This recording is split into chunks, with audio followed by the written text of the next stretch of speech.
Ladies and gentlemen, boys and girls, it is a different atmosphere as we come into this episode of From the Sidelines, episode number 96.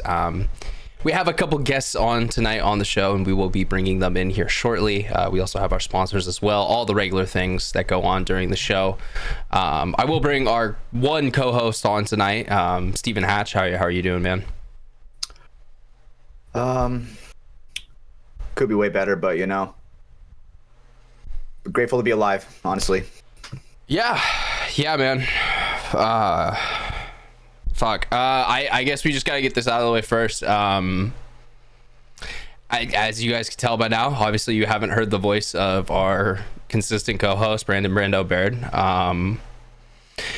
It's kind of it was good and bad news, man. Danny actually, he finally sent him the PC, and we were all getting excited because he was gonna work on it a bit and jump in with us to game, and he fucked with the power supply. Like, I don't know why he did it, but he was putting in the new graphics card. He was trying to fuck some things up in there. I don't know why, but Michelle found him by the computer. She went to check his pulse. He didn't have any. She instantly called 911. They transferred him to the nearest hospital, and Brandon, he's Brandon's dead. God. Yeah, so fuck, dude. He's no longer with us. We wanted to do a show tonight. It's been a couple days that we heard about this, so me and Hatch, we kind of talked about it. We did want to do a show and keep it kind of moving forward. But let's continue. Obviously because of that, we are gonna have two guests tonight to kind of fill in for an unfillable void that has now been left in not only our show hearts, but I mean my personal heart, and I know. Yeah, I mean Hatch, the DMG guys, Michelle as well. It's been a rough 48 hours or so. God damn it, we were just talking about Tova last week with him getting away, and God, no, he just lost a dad. So yeah, very very just very bittersweet. Not a way to start anything really, but something I think we had to get off our chest early here with you guys. Let's go ahead, let's bring in our two guests for tonight's show. I'm gonna bring them in first before we do the sponsors. I'll get to that. I feels wrong to talk about sponsors just right after that. So let's bring in Cody Collins. He's a friend of the show. He's been on the show. You guys probably seen him out there around Capitol Edge. You know him. He's not DMG Pink anymore, just Pink at this point. But yeah, so Cody, how you doing, man? Yeah, man, just kind of shocked, man, the news, really what's happened. I just can't believe that he's gone. It's felt across the whole field. It feels empty there. Like you're showing up to practices and him not being there. It's just weird. Like I don't know what to make of it, man. I mean, that's kind of the thing for me. It's like it'll be weird moving forward. As like next week when you go out to the field and it's just like it doesn't feel real. It legitimately it doesn't feel real. I just coming to grips with it, man. Like, I don't know. Who's going to stretch me out at practice? Like, yeah. I'm going to miss those calves, man. Yeah. Dude, his calves, I'm gonna miss him. Quads. His calves, his quads. His smile. His height. His insight, bro. Like, he always helped me out. Like, I don't know. He was like one of my mentors, man. So to have him not there, dude, like, it breaks me up. Yeah, it's definitely.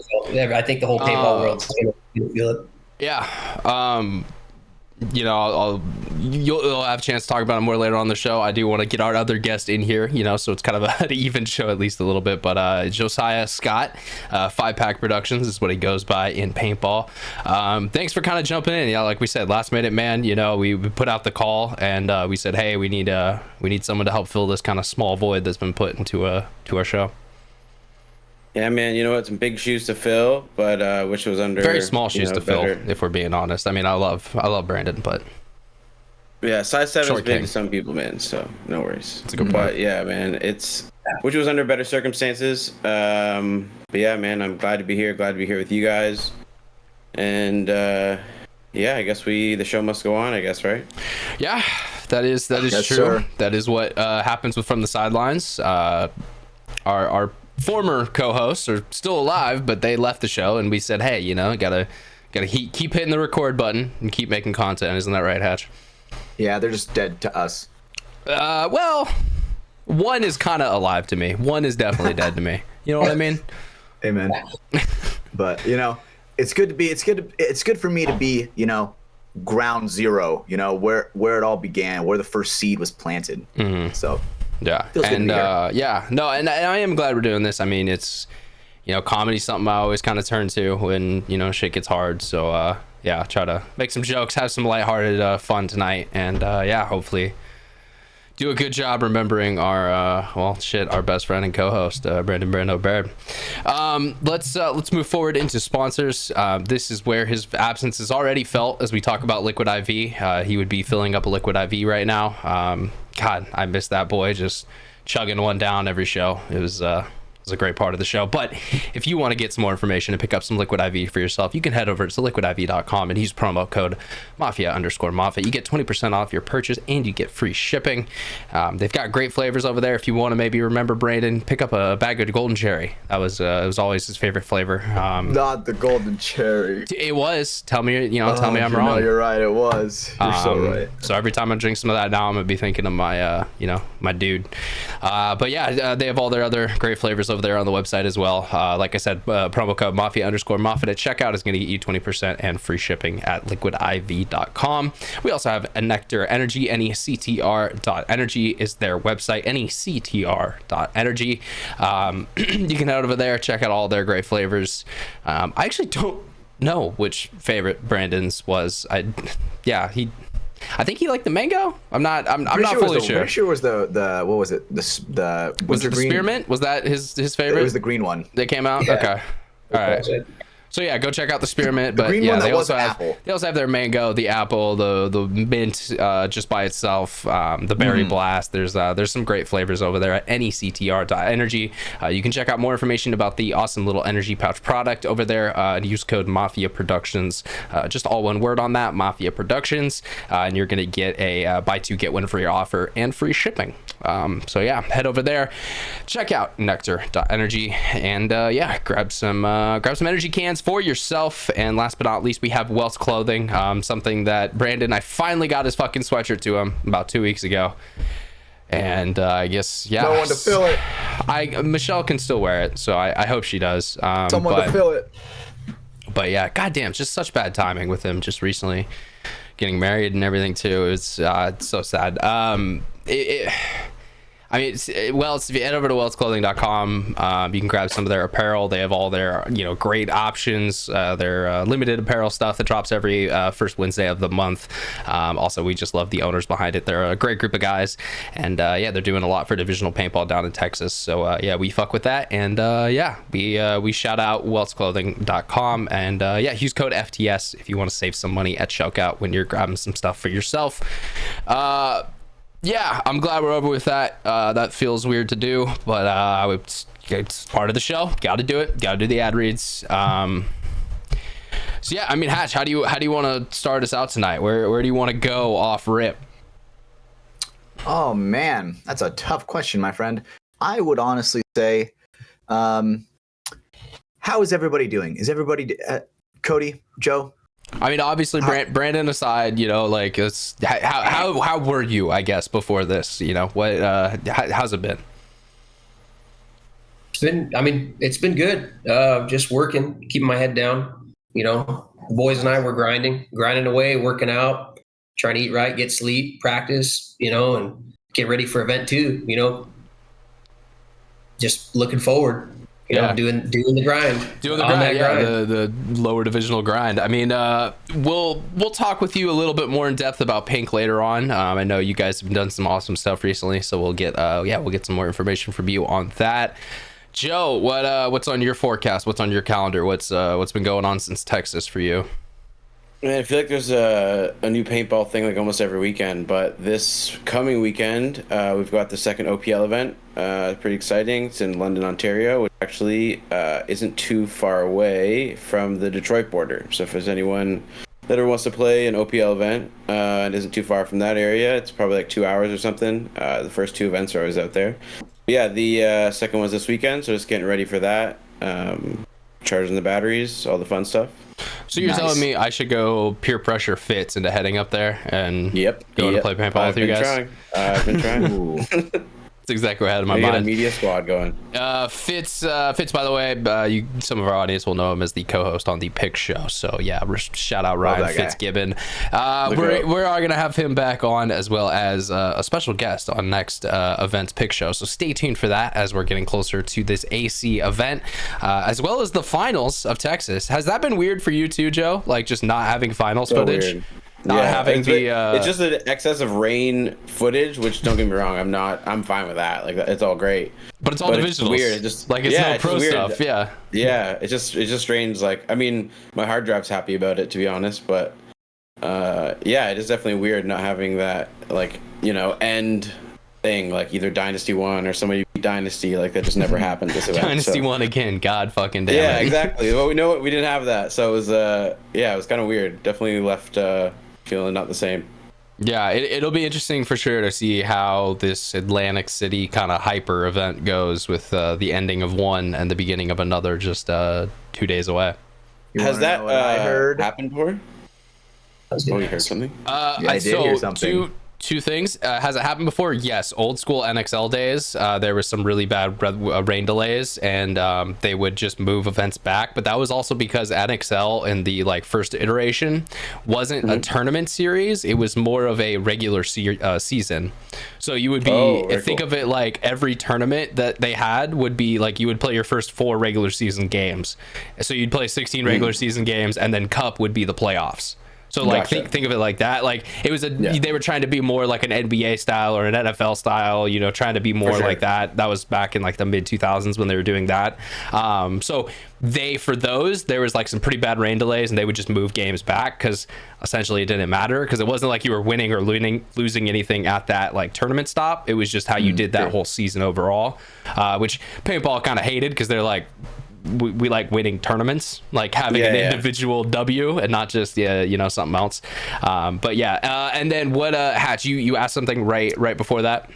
Yeah, so I heard a little something. So I heard that there's going to be the pros for the Texas finals. They're going to be playing the same layout, but the entire pro scene for the next event is going to be playing, I think, a blind layout. That's what I heard. This is true. NXL did announce on their Instagram. They made a post saying that on the layout drop day. I don't know why I'm fucking up my words so much, but on the layout drop day, they will be dropping a layout, but only for divisional players. So the pro side, I believe, will be a blind layout moving in, as a way to kind of give a little more balance to those teams that are like practicing the Dallas layout still, because they're still involved in a tournament technically. Yeah, I'm trying to think back to that post. I know it was like a couple days ago on the NXL's page. They made it. Maybe I'll throw it up on screen here so people can see it. But yeah, they did confirm that it is going to be a different layout for the divisional and the pro side for this next event. I think it's going to be very interesting. I think blind layouts are probably some of the most chaotic events ever. I think. I mean, look at what was it? 2022 Dallas. Yeah, damage winning in overtime. Damage impact one-on-ones, dude. That shit's awesome. I'm really excited for a blind layout. I think really good teams thrive. I think it's a different set of teams that really thrive on blind layouts. The ones that show true aggression, I think those are the guys that usually win blind layouts.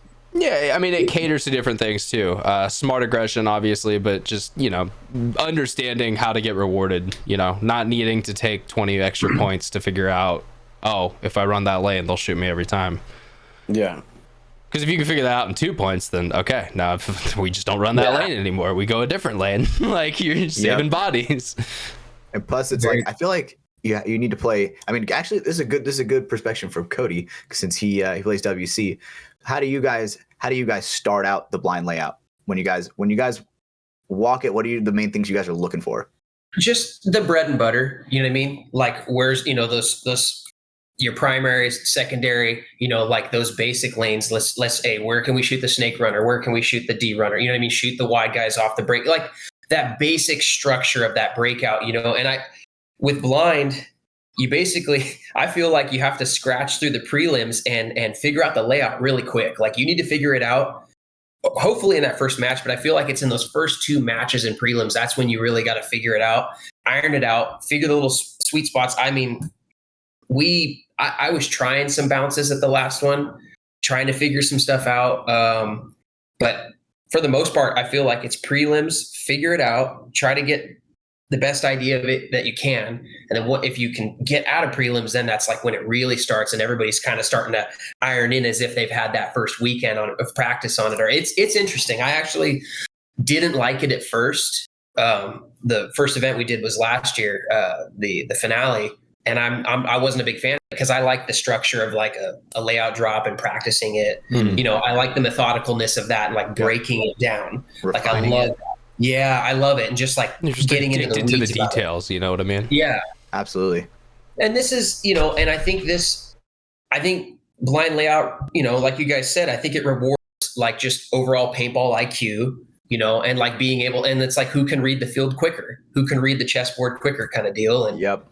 It's I don't know, it's cool. I'm kind of in the middle now about both of them. I don't know if the pro thing, we're going to see how these finales shake out. I think it's going to be interesting. It really is. Yeah. Joe, are the OPLs blind or are those like a layout? Yeah. So the layout gets dropped the Thursday before the event. So for sure blind basically. Yeah, exactly. And it's been that way, I think, for a couple years or maybe even the whole existence of the OPL. But yeah, it's pretty interesting. I think blind layouts are cool. It's really neat to see like teams, even though some of the teams that everyone thinks are the best teams, they start out kind of rocky and then they really start to figure it out. And it really, by the end of the event or the end of the day, depending, I guess, how your events run, OPL is like a 1-day series. Mm-hmm. Okay, it doesn't go like Thursday, Friday. So basically, you play 3 prelim games, and then that dictates whether you move past that. So you can play up to like 7 matches in a day. Mm-hmm. But yeah, it's pretty cool. By the end of it, like usually the better teams have the best breakdown, but a lot of the times too, some of the really good teams just can't figure it out in those first three matches, and it's chalk. The whole event's like their day's over. But it definitely adds a really cool edge, I think. Just like letting people get out on the field, seeing who can kind of break it down fastest, seeing who can like excel in those areas where the field is kind of designed to excel. Mm-hmm. I think it's pretty interesting to watch, and it'd be cool happening at NECTR too. Question: does the OPL have any connection to like the old roots of like the CXBL? Like, was that at all Kinda, similar? So, not necessarily similar. It was basically started from Derek Weltz. He also owns the Sea Dogs camp. Shout out to them. Shout out Weltz. They also used to play in the CXBL, and I guess in the either last year or the second last year, the guy that ran the Sea Dogs, Derek, he decided to run his own league, call it the Ontario Paintball League. And I think for 1 or 2 years they existed together, both running.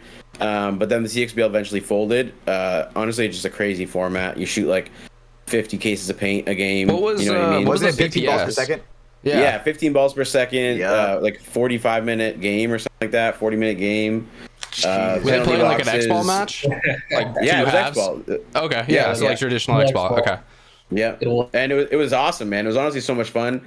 But yeah, the amount of money you spent in paint and everything was like astronomical. So I think they just had to figure out a way where consumers could actually play paintball at a manageable financial rate.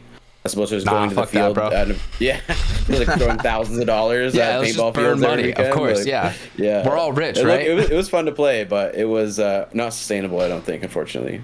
No, yeah, Dang. that'd be definitely not. I mean, that's kind of the problem with X-Ball, and why Mech X-Ball works a little bit, because you're still getting kind of that length of game, but instead of shooting 10.5 or 15 balls a second, you're shooting 5.5 on electric. And I mean, yeah, you can maybe get to 10 balls a second a couple times on a Mech, but like you're not doing that all point. Like you're not just freaking ripping that thing, just finger blasting it galore, trying to get to 10.5 the whole time. And like the PSP ramping is kind of crazy too. Like you don't really notice the difference, but when you can just like pull the trigger once and 3 balls come out every time, like you shoot a lot of paint. I think it was recently someone reminded me that NXL ramping and PSP ramping were different, because I kind of forgot about the PSP style. But yeah, it is so overpowered. Like people who are new to paintball who don't remember, essentially there would be a time in which your ramping would stay around. So after you got your gun into ramping, you did your 3 trigger pulls and now you started ramping, you didn't have to keep shooting. You could let the gun stay still there and then just tap it again and keep that ramping pulse going. I forget like what timing setting or something it was called, but yeah, so essentially you could like pre-ramp on a guy and then not have to just keep your gun going the whole time you're trying to run him down or something like that, if you're trying to like have a burst come out. It was absolutely crazy. A lot more paint was fired. It was ridiculous. PSP was nasty and crazy, and shout out old paintball. Yes. Love old paintball, So that whole term came from that. That's where that whole term getting laced up comes from back then. You could see the lanes. They look like lines. Ropes. Overshooting isn't a thing anymore. Dude, if I ever hear a kid talk about how a CS3 shoots ropes at 10.5, shut the fuck up, kid. You don't know what you're talking about. Come on, A rope literally means the paint looks like it's touching itself in stream, because there's just so much so fast coming on that stream. Honestly, off the break, I feel like paintball's harder now because there's bigger gaps between each ball. So it's harder to see the lane. Back then, when that lane, the paint, they were so much closer. You could see guys were diving under lanes, diving over them. If you watch those old vids, so I think it's harder now with the 10.5. I think it's pretty. I think the 10.5 is probably the sweet spot. The sweet spot for it, to where it's fast enough to shoot someone off the break, but slow enough to where if someone's not paying attention, like you can definitely make it through. Yeah. So I think 10.5 is actually pretty good in the state of X-Ball right now. I think 10.5 is pretty good. We actually tried to do like an X-Ball match style tournament in Ontario for like a OPL adjacent kind of thing. We're still, might be in the works, still trying to figure it out. But the biggest problem is most modern hoppers don't keep up with 15 balls per second. No, they've gone away from it.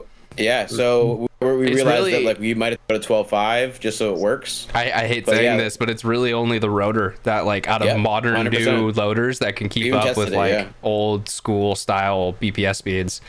Yep. Or I guess maybe Halo 2. Not gonna lie. Maybe you could get a Halo 2. TFX, no, it's slower. Because I had one for Mech, and I was chopping a couple times because it just couldn't keep up with it. Damn. Good old Halo Empire, that one would work. Yeah, I was literally thinking that, because I was like, well, technically, there are some pro teams using a Halo 2 now, so I guess that's a technical current pro hopper. That's hilarious. Professional, for sure. I remember when I first saw that, I was like, what the fuck? When I first saw a guy, I think it was Mouse using a Halo. But dude, Halos are goated. Like, let's be real. They just work. That was my first like real loader. Was a Halo 100%. 2. I had the Proto Primo, and then was it Halo 2? Is that one? Is that what it was? Maybe it was a Halo. Yeah. Halo 2. The Halo B was the one before it, and then the Halo 2 they refined some stuff. I'm a fucking gamer, so anytime I think about anything like that, I'm like Master Chief. I think of the other Halo. So I remember that was I had like a proto like fucking 08 that was like so shitty, and I had no idea how to take care of it. Dude, a proto rail maxed. That thing not even that good. Yeah. It kind of ripped, right? But it worked. On occasional days, it would rip sometimes. Yeah, as long as it wasn't leaking. Bro, you know what I miss? Like all the options in the colors of the shells back then. Like you could mix match the shells and stuff. I know now we can't do that with regulations with like seeing the paintballs inside. Maybe it looks like the fill, but those sparkly, dude, the shells, those pearl shells and spark. Oh. So I was gonna say I took that the other way. I know you're talking about like paint itself, but dude, markers, like why markers have felt like they've become really sanitary. like at least from the manufacturer. Like Arc Anodizing, Outlaw, like there's some guys making some absolutely like awesome custom pieces after the Literally fact. art. But you know, like coming out, I mean, fuck, look at like the CS3. You have like 4 colors just with like different accent colors, and boom, that's your options. Have fun, Very kids. minimal. Whereas like I feel like, I don't know, I remember like DMs and like, you know, freaking Bob Longs back in the day having like awesome custom anodizing jobs straight from factory. So it's like you didn't have to get your gun and then go send it to an anodizing shop and wait 2 months for it to finally come back, and then you had your, you know, piece of art that you loved or whatever.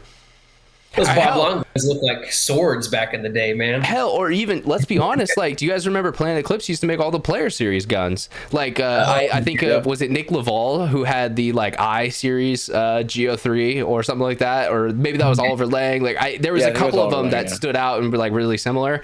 I think Nick had, like, a pattern one. I don't know. But, yeah, like, where is that type of stuff? You just don't see that I feel like as people much. are getting their signature series done by other anodizing companies, right? They're getting a gun and then getting it done that way. To Field One's credit, they have done some of that, where like they've had the player signature series. Well, they'll make like 10 of that one particular ano. Like Mike had his oil splatter. That one looks sick. Fire. But you know, that's about it. Everyone else is like going out to like different aftermarket places to like have stuff done. So yeah, I don't know. That's something I've noticed recently in like the ag style part of paintball. I mean, even I'm the a basic parts and bitch. stuff.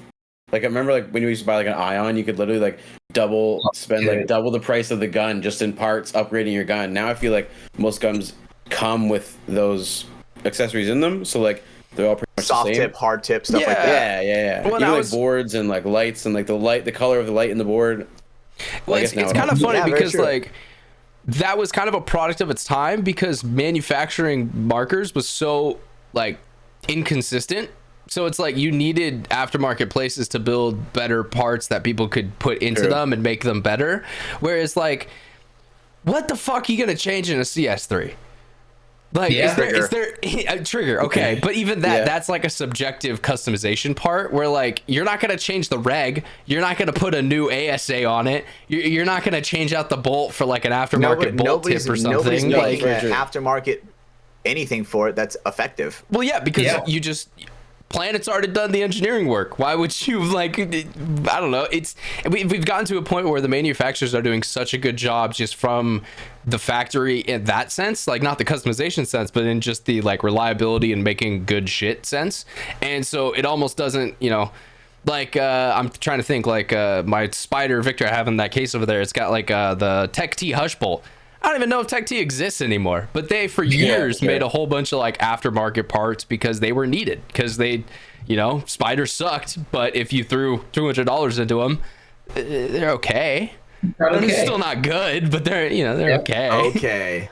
Have we just reached the peak of the mountain with like the paintball marker tech? Like, is it, what can we, I was talking to my dad about this because he hasn't played in almost 20 years. And he's like, the pod pack hasn't really changed. The hopper, like, he's like, what can change in the industry? Like, what's the next innovation? That's the question. And I'm sure they're all trying to figure it out too. It's like, what's the next step?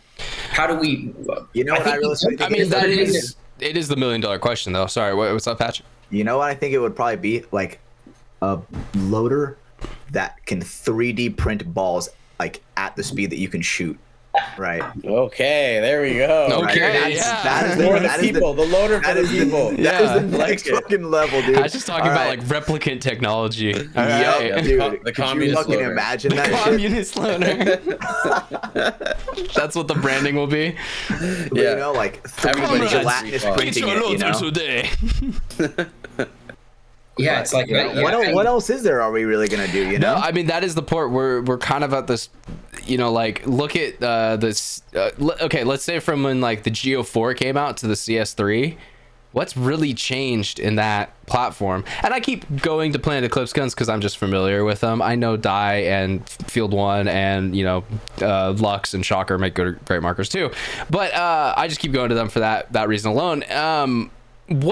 What really has changed in it? Like little things here and there, little adjustments in PSI values and little adjustments in, you know, an O-ring here that wasn't there on the previous version. And like, you know, yes, things that make improvements, but you know, fuck, dude, like from 98 to 06, there was like 7 different innovative markers that like changed the market, and it's like every year it was like, well shit dude, we're doing it wrong, we gotta completely redesign everything now. Even like 2006, 2010, you know what I mean? Like, or to like a certain 2005, extent, 2010, like the size of the ego versus the size of the ego. Like when you look at that, you know, Oh the yeah, range like and how they work, the it's original like SL egos that were just like it's- fucking massive.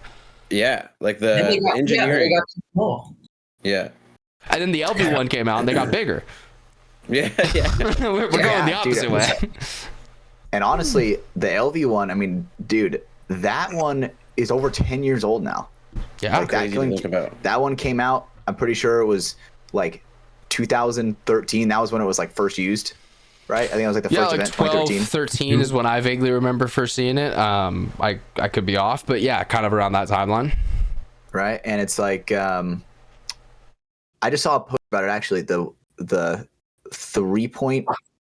3.5 is going to be 10 years old this year. Wow. Dude, That's that's why wild to think I about. was so sad Crazy. when Caputo still played with his 3.5 on Sunday. I was just I gonna was bring like, him up. bro, Oh, yeah. what are you doing? Like, parts aren't made for those anymore. Please don't fry your board.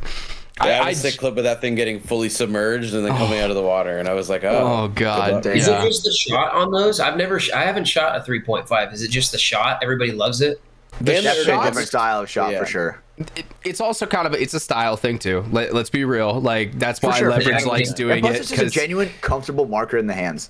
agreed, yeah. at one point in time it was the highest level marker you could get from Planet Eclipse, and there's a reason Absolutely. why. You know, Dynasty it's like was using it. yeah, it's like Oh, buying yeah. it's like buying an old, you know, like SL67 or something for like Mercedes. Like, you know, yeah, nowadays like it's 10K, but it was 120 when it came out. Like there's a reason for that. Yeah, it's got 100,000 miles on it, but shot's still nice, you know, it still has good reliability with it, and can't think of the right thing, like efficiency. Like, you know, it's not Yep. gonna just dump through 2 pods like some old markers used to. So yeah, Geos are fucking sick. I get why people keep going back to them, but I will say it is also kind of a style choice thing, and kind of like we were mentioning, all markers are so similar. Like it's not like, you know, 01 the Angel, you know, LCD comes out and you have to use that, because if you're not, you're just not putting paint down as fast as other people are. Like there is no Yeah, true. advantage like that anymore. So it shoots 10.5. Yeah, my CS2 will shoot exactly the same 10.5 as the CS3 will, right? Yeah. It'll shoot the exact same 10.5 as a DSR will, and that'll shoot the exact same 10.5 as a Lux Fighter Ion will. will. Yeah, And and, whatever, you know. and people try to make the argument that there's, you know, guns could be more accurate. I mean, maybe It's all within personal preference at percentages this of point. like 5%. You know, does It's that make so low. sense? Like Yeah. it is so Warrior paint, size it. yeah, it is Exactly. so much. Board There's so many paint, other weather, variables. humidity, everything. Right? Those are Yeah. big. There's Way so more many. to do with your paint. There's Way so more to many- do with your paint. There's so many other variables that go into how accurate your gun is. That'll make it that way. That's all I was trying to say. These fuckers are all trying to talk over me. How about you guys bring up a topic and talk for a bit? Okay. All right. Let me think. Yo, what's up? You boys been gaming or what?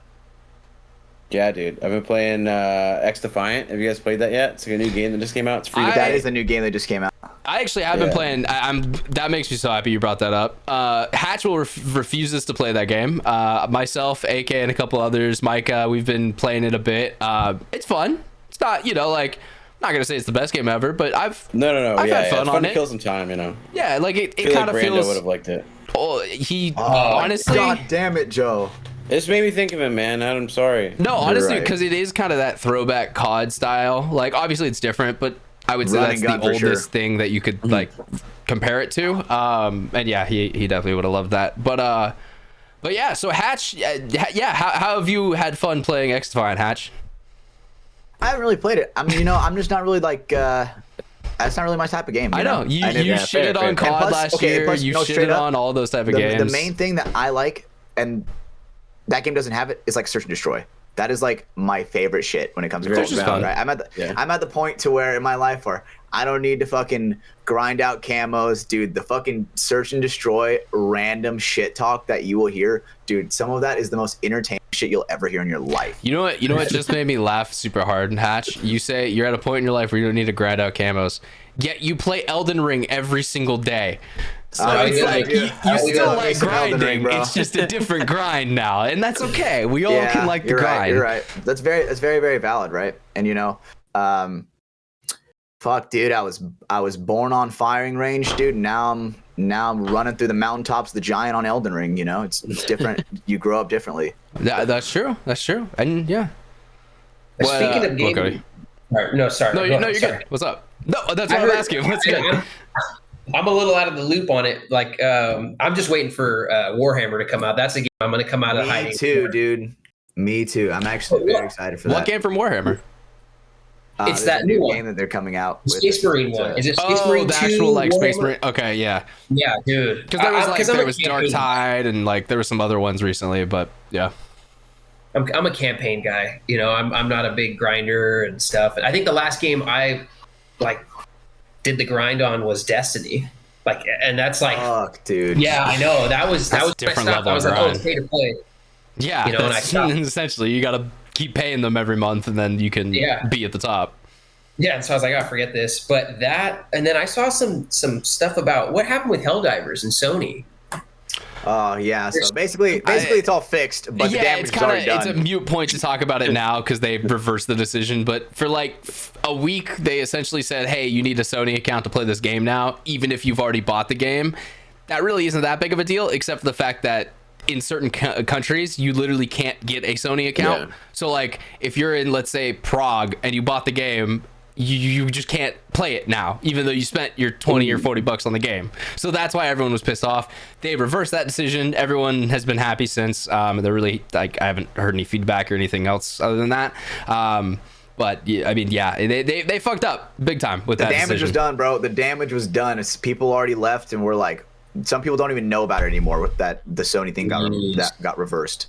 So you know, it's a very I do weird feel, thing to talk about for sure. you know, it was previous in time, so some people already probably heard all the takes about it already. I will say the thing that sucks is like the devs didn't make that decision. It was Sony who was like trying to have people to do that. So it's like, I don't know, Poor I'm kind of guys, bro. split They got because Crossfire. I get being mad at them because like they're the people behind the game, and I'm using air quotes there, but really it wasn't their decision. The people who owned them said you have to do this, and so now they had to do that, and now you're getting mad at them. It's like, just go get mad at Sony. They're the people who made that choice in the first place. Yep. Yeah, sometimes my brother, he was telling me he feels like some of these companies like Microsoft, they're like purposely trying to like crash the Halo IP. You know what I mean? And like move away from the console and go into like I forget what platform he was saying, but like move away from the consoles at some point to like not a Switch type of thing, like a streaming service. Like a Steam Deck almost, or like, are you Yeah, thinking like a you feel handheld, or? Like, do you guys, because you guys play PC, do you feel like that it's shifting, like it's fully on the PC, like consoles, like they're gonna have to change or die kind of deal? Oh, dude, this is a great take. Okay, so I'm not saying it correctly. I'm not, you know, right, because so I think legitimately the main thing that is killing gaming and holding back gaming right now is the fact that companies are still making these high-end games for the PS4, you know, so it can be handled on the PS4. Like, bro, nobody Let gives it a go. fuck about the Yeah. PS4 anymore. You know, dude, move on, bro. Like, because like people who, you know, if you're a real gamer, bro, you're moving on to the next shit, bro. If you're a real gamer, you know, Yeah.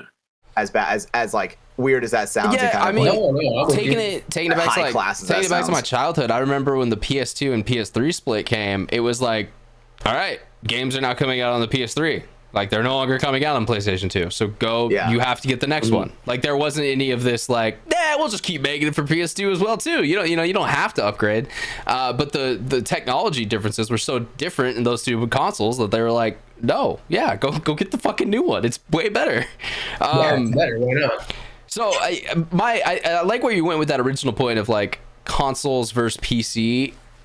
I hate it because I do think PC gaming is just the best way to game objectively. You have more power, you have more ability to do more things, you have more ways that you can control and put it, control interfaces and stuff onto it. The problem is It's a lot more expensive. It's more niche to get into. It would be kind of like, think of paintball. It's going out to the field every couple weeks versus being on a paintball team. You know, those are two very different levels of liking a hobby. Way more technicality to it. Like, you just plug in an Xbox and that shit works. Like, exactly. Thousands of things can go wrong on a computer and you don't even know. You just have to like start troubleshooting. No, 100%. And I think that's the biggest thing with console is it's cheaper. It's easy to do. There is no, like, software or hardware issues. It just you put in the game, you download the game, it works, you can play the game. You can be a couch gamer and play a console. You can't really be a couch gamer and play a PC. It definitely does hold back the PC side because of, like you said, Hatch, they have to develop for that whole massive audience and then kind of pivot to the hardcore gamers as a side. There are certain games, and I think Elden Ring's a great example of them saying kind of, nah, fuck that. We're just gonna like make the best game we can, and then we'll like kind of port it and figure out how to make it for console players. PC players will just get the best experience. So that's sick. That's cool. There are companies doing that, but for a far majority, it's just make it for everything so we can make the most money. I have seen arguments of people talking about how Microsoft is making more and more pushes to make a lot of their services available on PC as well.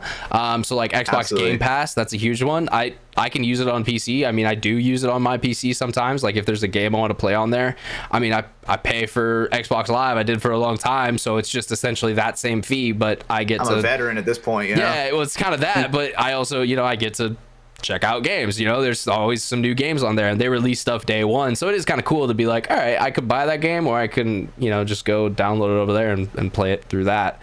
And that's an example of Microsoft kind of like pivoting, whereas they used to be the Xbox, Halo, just console people, now to being like, oh, PC is a huge market as well, and we gotta be a part of that. I mean, Microsoft is also on like every computer ever. They literally built the OS that we're using our computers on. So yeah, like for them, it's way easier for them to like to transfer, code. I would say yes and no. I think Sony also, they're starting to realize that. Like, wouldn't you agree, Hatch? Within like the last 4 years, you've seen more and more PC or PlayStation exclusives come to PC. Right, The Last of Us. But dude, to be fair, I'm not even gonna lie. Some of them don't run very well. I'm not even gonna lie. Right, like I've played The Last of Us Part 1, dude. That game low key like runs like shit sometimes. And then I got a good computer, right? I know it should be running at it. I spent a lot of money. I don't know what it is, right? But okay, one that they did get right, Ghost of Tsushima. That one just came out for PC. That game is a literal piece of art for sure. Another Elden Ring style game that Hatch is gonna love for the next 20 hours, or absolutely, however many hours of game time. Honestly. So I actually am choosing to wait for Elden Ring DLC. I'm like building up my characters to where I can start fucking clapping some motherfucking cheeks. I'm not gonna dox him, but I was talking with one of the people in the Discord the other night, our gaming Discord, and so they've played with Hatch a lot. They aren't in paintball, but they know Hatch. They know me at this point, and they were talking about Hatch, and they were like, Hatch, he kind of has enough brain space for two loves of his life. And one is always paintball. For however long he's been alive, it's always been paintball. And the other space right now is taking up Elden Ring.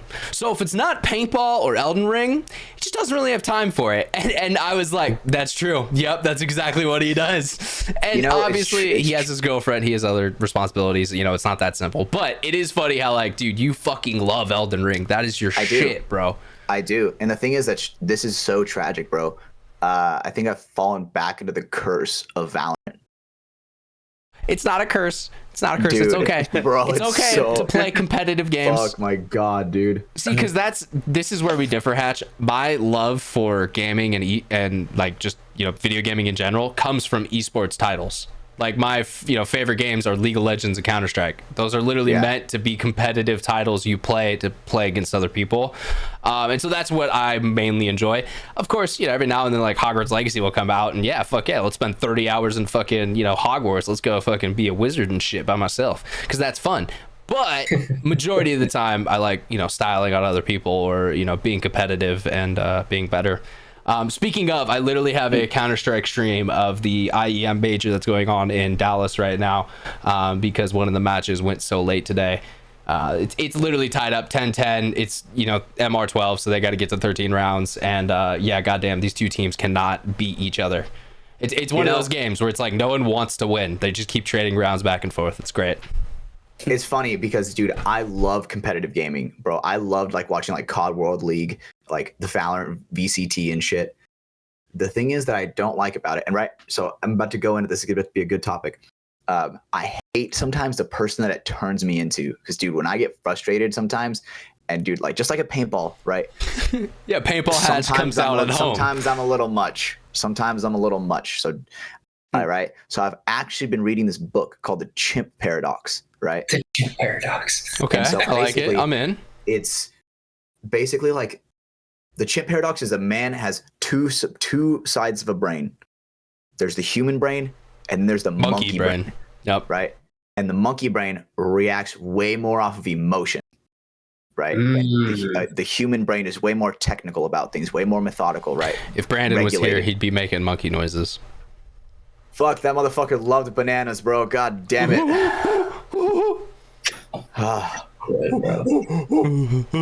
Oh, dude, honestly, I want to see the new fucking Planet of the Apes movie, dude. You guys have had to see clips. You just completely changed your topic. Sir, his words. You guys have got to see those clips, dude. You guys have had to have seen those. But anyway, right? So back to what you were saying. Yeah, the monkey brain, the real brain. Yeah. Right. And so it's basically breaking down each side and how you should deal with certain scenarios, right?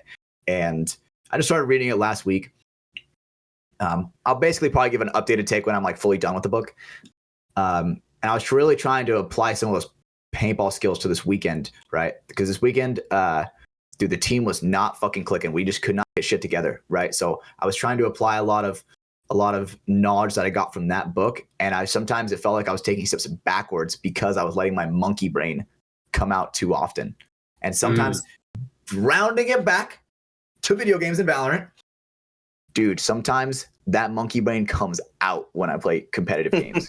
I mean, recognizing the problem is the first step to recovery. Exactly. I'm trying. I'm genuinely trying. And it's hard. It's definitely hard. Like, No, you're not wrong at all. Because, so, quick aside, I started to play League again a little bit recently, and dude, you there's just something about the video game League of Legends that'll make you want to break your monitor. It just does. I don't know what it is. I don't know why. It just and someone actually had a good point for it. Because it takes so much time.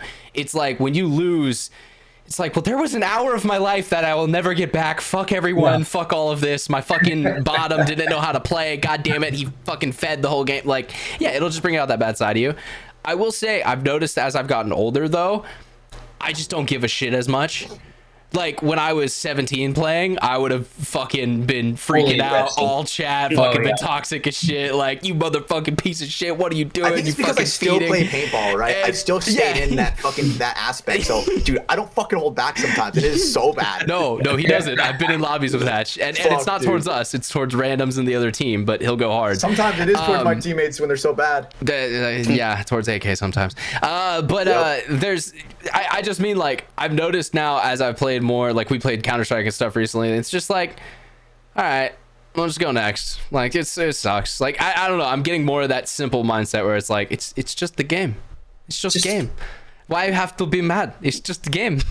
I'm never gonna be pro. I've lost my chances. I'm 25. I'm fucking ancient in the realm of esports. I'm never gonna become a professional. So let's just fucking have fun.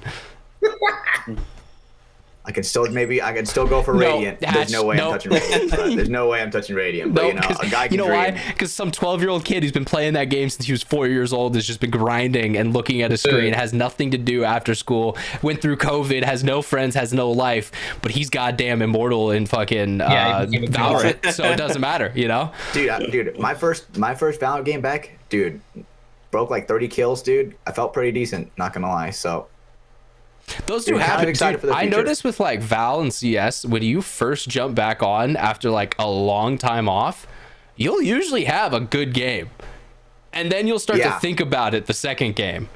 Yeah, like, does that make sense? It's like I finally started getting good at I started getting okay at CS, right? Where it's like I'm learning some of the maps, right? And so I can kind of just swing and fuck a guy up. Like, the he has a little bit more map knowledge than I do, like my mechanical aim, can kind of carry me through map knowledge. You get aim. I'll give you that. Yeah, no, you do. Right, so Hey, I could be Hatch. Am I right? Did Counter Strike, the guys that made that, they made Left 4 Dead, right? Same company. Or? Valve. Yes, sir. Yeah, they also made Dota. They've made some other games too, but yeah, they made Love Steam. me some Left Steam 4 is literally Dead. from the same company.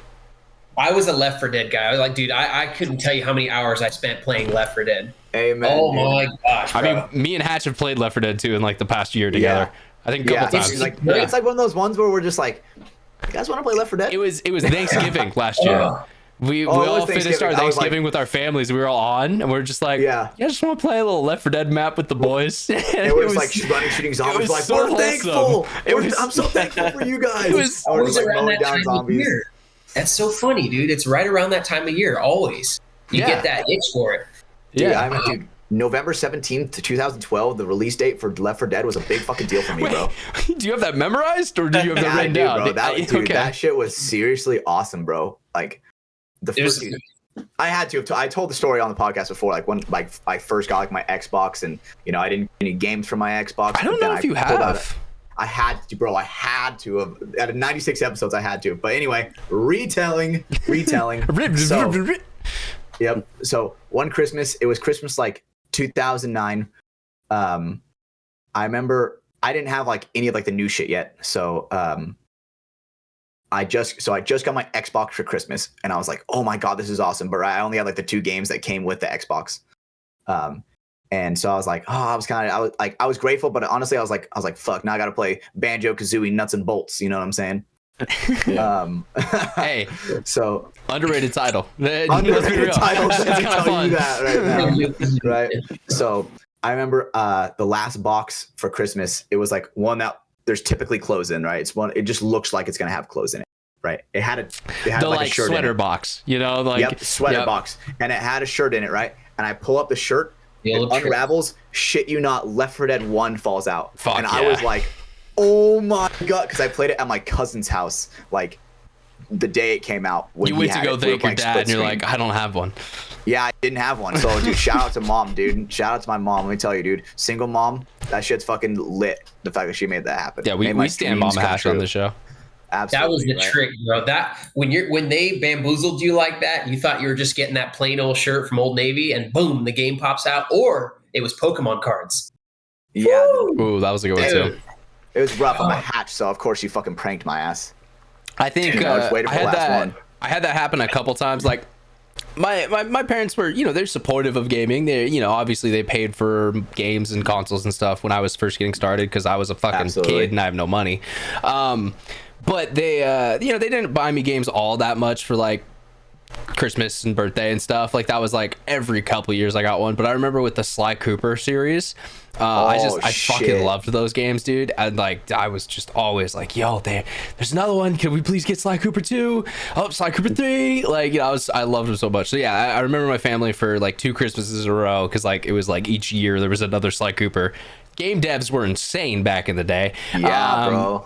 but yeah, so that was like the one tied for me of like opening up, seeing the cover, the PlayStation 2, like title text up top, and then the cover art for it, taking the saran wrap off, and beautiful. Did you feel like there was more the developers had? I feel like they had. I know that they're more complicated games now, but don't you feel like there was more passion in the games? No, 100%. Yeah, absolutely, for sure. That's exactly what it is. And don't get me wrong, you'll still find examples of games made by people who still have that old school passion and drive. Elden Ring. Yeah, no, it's a great example. That's a game made by people who are like, we just want to make what's in our head. I don't really care what anyone else says. But, because of the success of things like Fortnite and Overwatch to a certain extent, and like a couple of these other mobile gacha games, people have just realized you can make billions of dollars a year if you add in items. And so it kind of shifted because, you just needed to make a game that was at least good. Like it kept people there, but it didn't need to be great anymore. You didn't need to be that Mass Effect 3 or Mass Effect 2, like, holy shit type story. Yeah. Because if you sell them a story and then sell a battle pass right as it drops, and then that, or a season pass, like, hey, we'll give you the next 2 DLCs. It doesn't matter if those suck. You already get their money up front. So like it changes the motivation and the, you know, incentive for game developers to make games, because you could just make you could just make items and make the same amount of money. Yeah. And Unfortunately, let's be real, Activision is a publicly traded company. Its goal is to make more money. yeah, Absolutely. it's a legal By obligation. any is to means make as much money as necessary. possible. No, Joe has a great point there. Its owners are legally obligated to do everything they can do every day to make more money.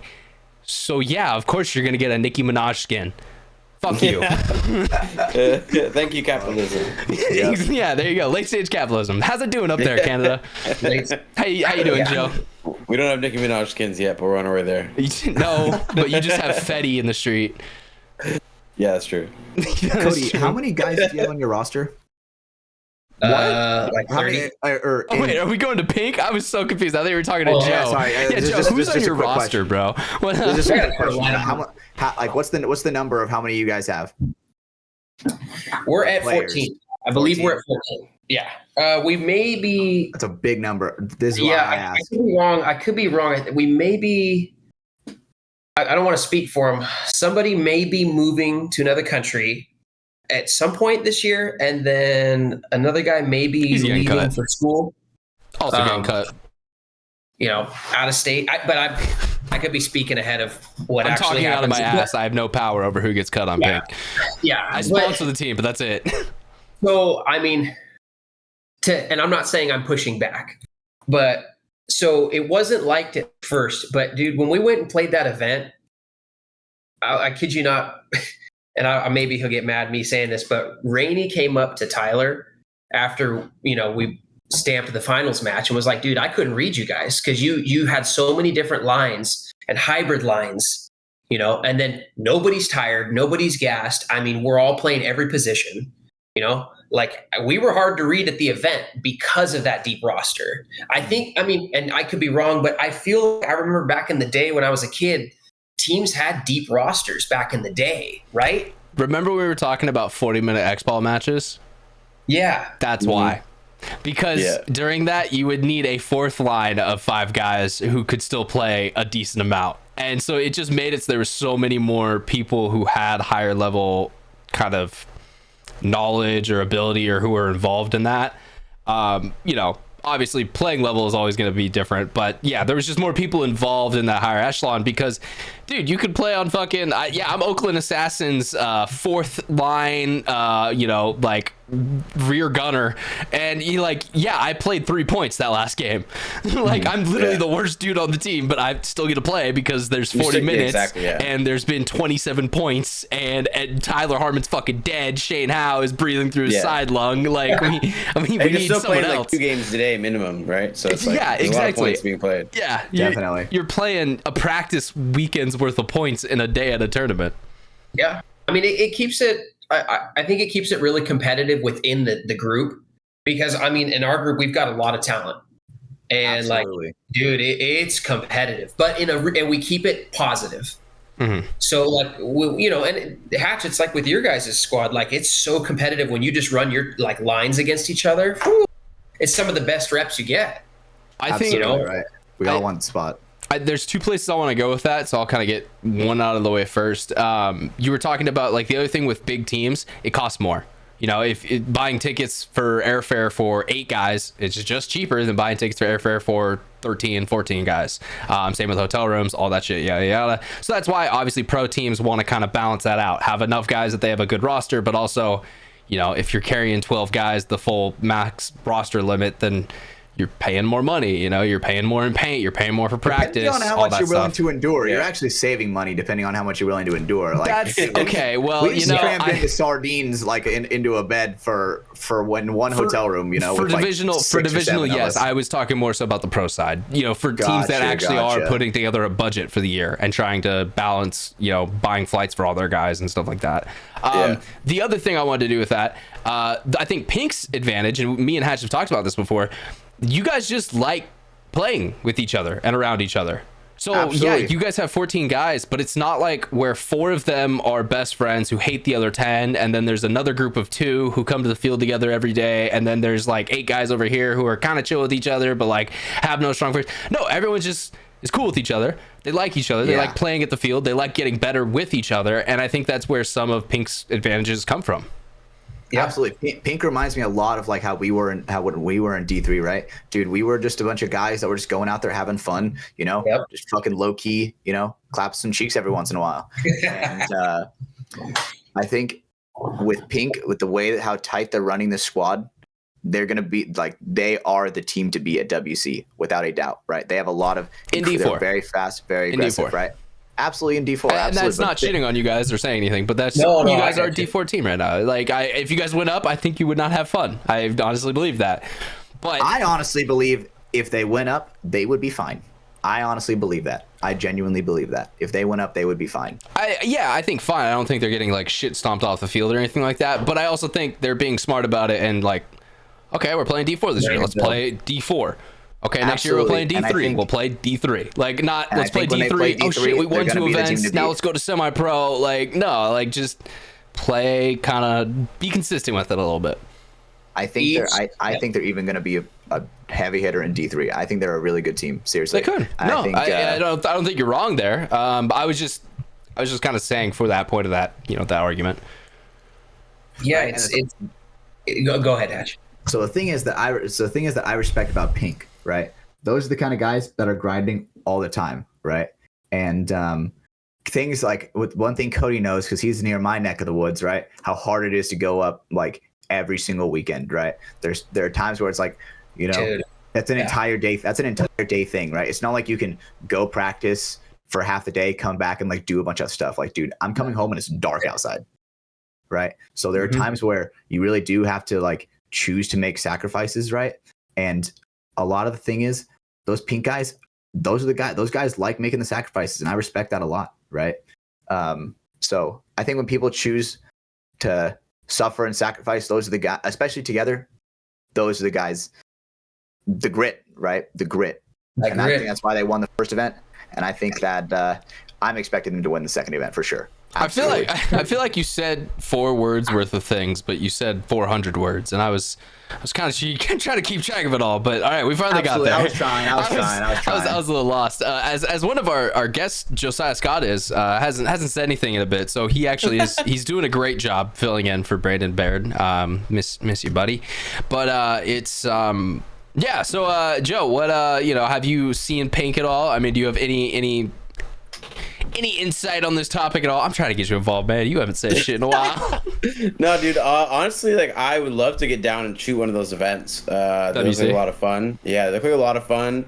The competition level looks super high, which is very high. Yeah, which is really cool because like you go to a lot of, I don't know if it's considered a local series, but anyways, you go to a lot of these local series and like it's cool and all, but sometimes every team in the D3 isn't like a D3 team. You know what I mean? Like you always have top teams, bottom teams, but NXL, for example, is great because like you go and like usually, I'm not gonna say every division is like well balanced or whatever, but usually like most games are like good games. You know what I mean? Like you definitely have blowouts here and there, but like there's a lot of like well balanced teams versus like local leagues where a lot of the good players tend to just play together, and then you get like 1 or 2 really good teams. So I would love to go down and check out an event, film an event down there, but unfortunately I'm kind of out of the loop on that one. Yeah. The thing is with the NXL, a little more northern.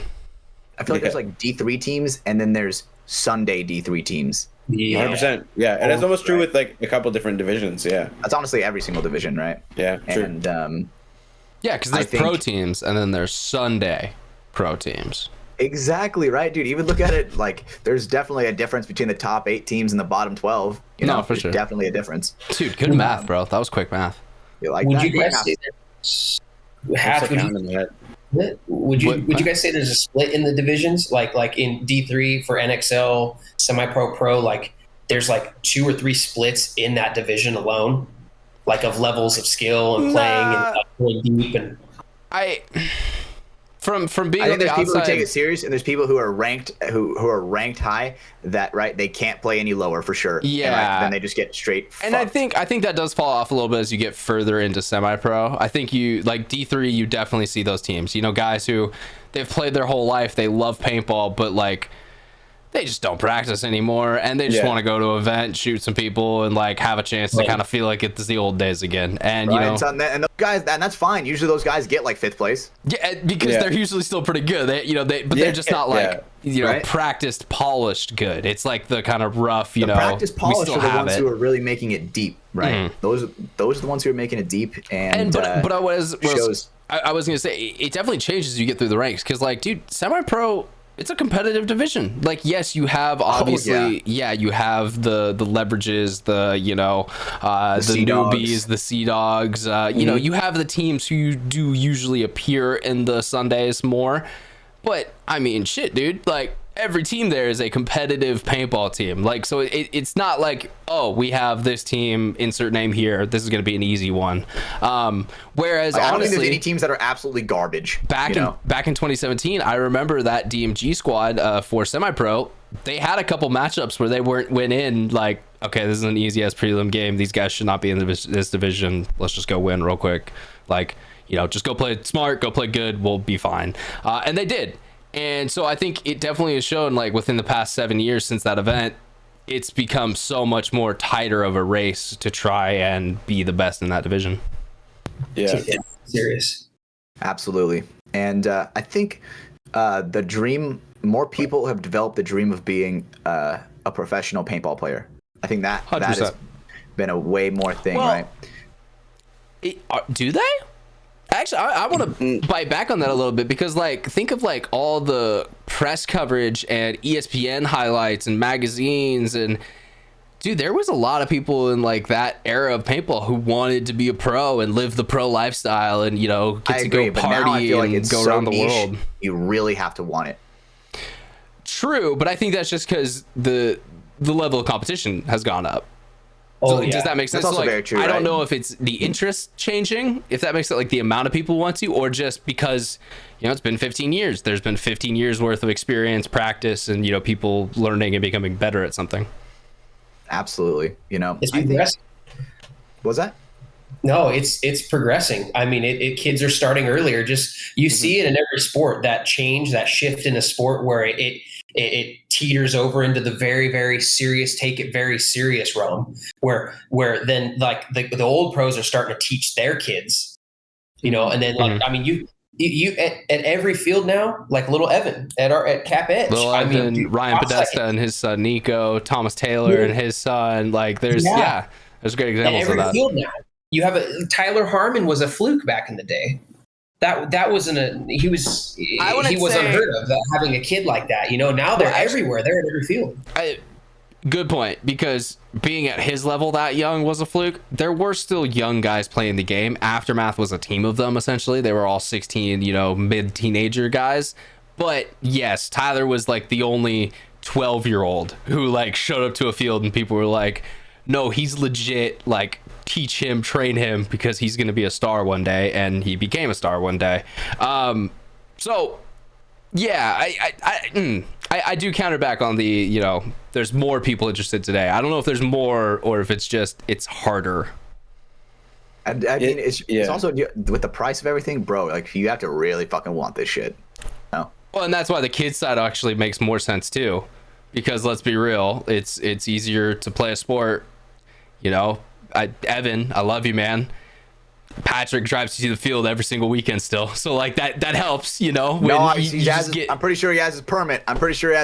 Yeah, but that's still only a permit, and he's not there yet. You know, another 6 months he'll be driving himself. But like, do you get the point I'm making? Like, it is nice to have some of that extra support that you do as a kid. It just is, you know. Absolutely. And plus, it's way easier where it's like you only have to, like, when you're in like junior high and elementary school, when your parents only have to play for a thing of fucking like, you know, football pads. You know, it's way cheaper than a fucking $1,500 gun. Oh, yeah, comparing like, yeah. Well, right. Yeah, I mean, there's always going to be families who just have money to burn and don't really care. I mean, that's right. But you know what I'm saying? That's life. But yes, I see what you're saying for like the majority. Significantly more expensive than, you know, like playing high school football or something. But to be honest, I mean, nowadays, bro, get yourself an EMAC, get yourself like a $40 to $50 hopper that you can find for used, or I don't know, you can probably find something, and like a decent tank. That's like a $400 setup that will work. That will just it will compete. I mean, yeah, you're not ramping, you're not electronic, but okay, now you can You're at least accurate. see if you like this. All right, you like this? Let's get you a 170R. We can find one for 800, 900 nowadays. Cool. Man. So like compared to when we were kids, when it was like, oh, you like this? All right, so you're gonna need a $1,200 DM, and then after that, you're gonna need to get, and it's just you're like, what the fuck, man? And so it just was so expensive. I mean, yeah, dude, I scrimped and scraped. I had my YouTube my eBay business where I would like sell old copies of games I didn't play anymore, so I could save up and get an E-Tech eventually. Like, dude, yeah, I mean, I wish I had that support. I did it when I was a kid, but you could still find ways to make it happen just by nature of not paying rent, not having other bills and shit that you have to do. Yeah. Starve yourself for your lunch money, kids. Yeah, that's Eat a good that one. ramen, kid. Yes, eat that ramen. Yes, sir. Ryan, that's a good point, man. Like back in the day, there was such a gap in like markers. Like it was either a Titman, Spider, or it's like the DM. Like you're saying, there was this. Well, there was, now like, we have. Hatch So did many make a point. There was like the protos and stuff, but they were just so janky. They were just so shitty. They would constantly be breaking or going down. And if you're new trying to get into something, that's a horrible experience, like having to learn how to fix your marker. Like the mini GS, bro. The mini GS is low-key a fucking tank now. Yeah. Compared to That like the shit from original when it first mini. came out. Yeah. Compared to when it first came out, dude, that thing rips now. Not even gonna lie. Obviously, that's not what you want in a competitive aspect. Hey, shout out to Matt the Gym Rat because he did it. You know what I'm saying? But You can still win with one. right, you can still shoot a guy with it. Yeah. It still shoots 10.5, just like we were talking about earlier, right? You can still compete. And that's another good point too. Markers nowadays only need to shoot 10.5, whereas back in uncapped semi MPPL days, even now, okay, now You're it makes shooting more 15 sense to to a get the Titman, $1,500 Angel, because Titman effects out there shooting 2 balls a second. Damn, that would have sucked. Is that really what they did?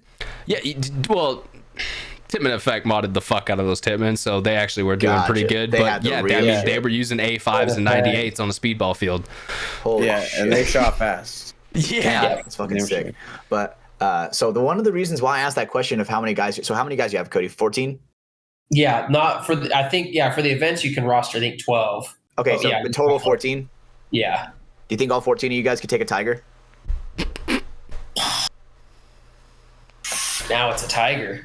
Well, yeah, it's either a lion, a tiger, or a bear. Oh my. Dude, I honestly would rather. I think tigers are bigger than lions, right? Tigers are bigger than lions, yes. Dude, man, I'd rather take the lion. For sure, Tiger. you definitely want the lion over the tiger. Bro, tigers are just Give me a straight liger. fighters. They're fucking Dude. insane. I want the best of both Lions worlds. will quit. They'll stop. Tigers are they are like out to finish it, dude. I don't know. Do we get any weapons? Is this all just hand to No, hand? This is barehanded.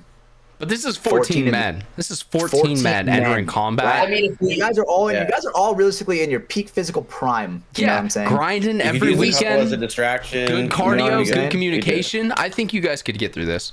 we outweigh them by a little bit, yeah. Would you say Let me Google it. I mean, 800 pounds? What are they? Anyways. 600, 800 pounds, something like that? yeah, 6 and to 8? I mean, let's say an average of like 180 on your team because you guys got some small boys. I mean, 14. Yeah, you guys are over that.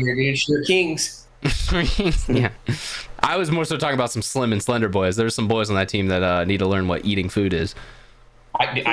Dude, you're preaching to the choir here. I'm trying to. Meanwhile, Dude, yeah, I'm Cody's like making a busting out of that part-time job shirt. to eat. Can we notice how that button is holding on for its dear I'm fucking shocked, life, dude. bro? It is like I got this shirt and then I washed it and now it doesn't fit. Like it was perfect, dude. It was a medium, I swear. All right, so now I just gotta. All right, fuck it. We'll just pop the extra Must say, button. yeah. Just let it go a little bit more. You know what I mean? I mean, you guys definitely outweigh the tiger. Bengal tiger weighs 650 pounds. So if we just all jump on him, I mean, we could just kind of smother him out, right? Overwhelm him. You don't think that motherfucker's gonna be kicking? Yeah, he's gonna be kicking, kicking. he's He's slashing. clawing. But He's I mean, clawing, he's biting. man meat at that point.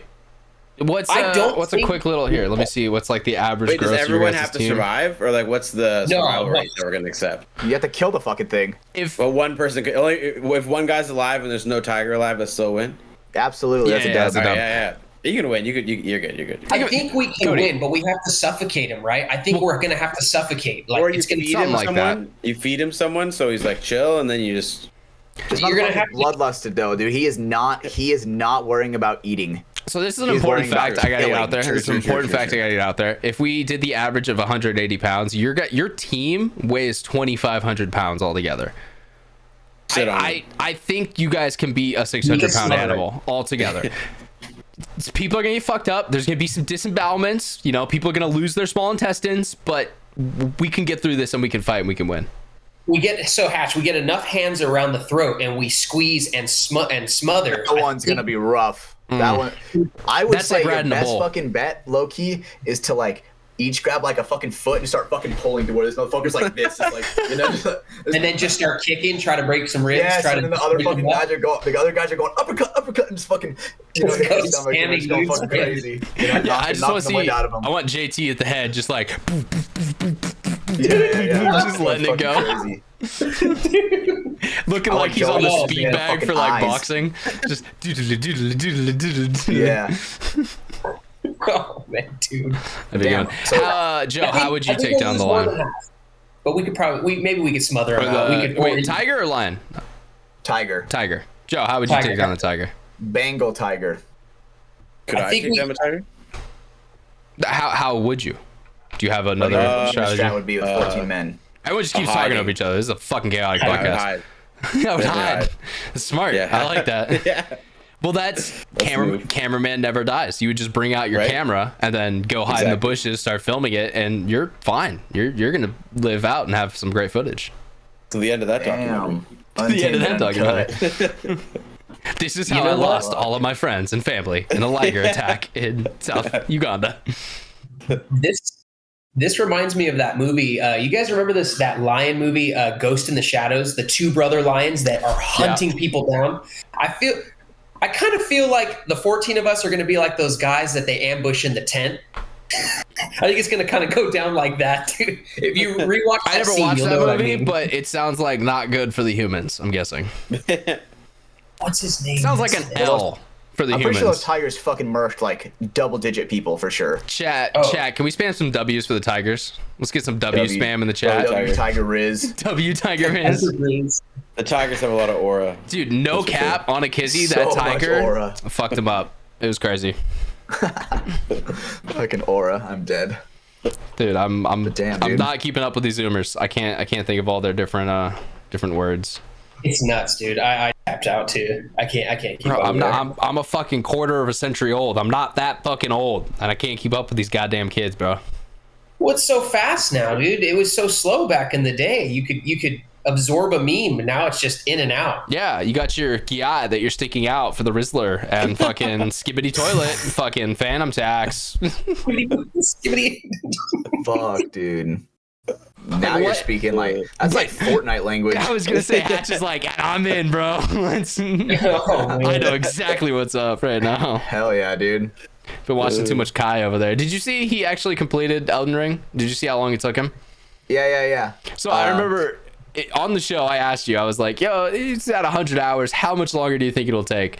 And you're like, maybe 2 more days. Like, not that much longer. 4 days later, he finally beats it. It took him that's not even that another bad. That's not 60 even to that bad, 70 bro. hours. There are people who, no joke, can't even kill the first fucking boss Well, in weeks. I have to. Yeah. He's a streamer who's grinding it 24/7 to get through it. So like that Absolutely, you helps know. a little bit. That'll Hey, shorten you know that what? time. One thing I Does that will make say sense? that I respect about Kai Doesn't have a day Cenat, job. the motherfucker did not use summons. He didn't. No. He did not use summons. What a fucking is- beast! You This know, is that's the a other. I'm that's a sorry. diff- I'm that's a sorry. level You of respect. just triggered me because this is my other problem with Elden Ring and your guys' fucking community. Dev team, let's make a feature in game where people can summon a wolf or summon something to help them in a fight because hey, this is a hard game that we've made for people.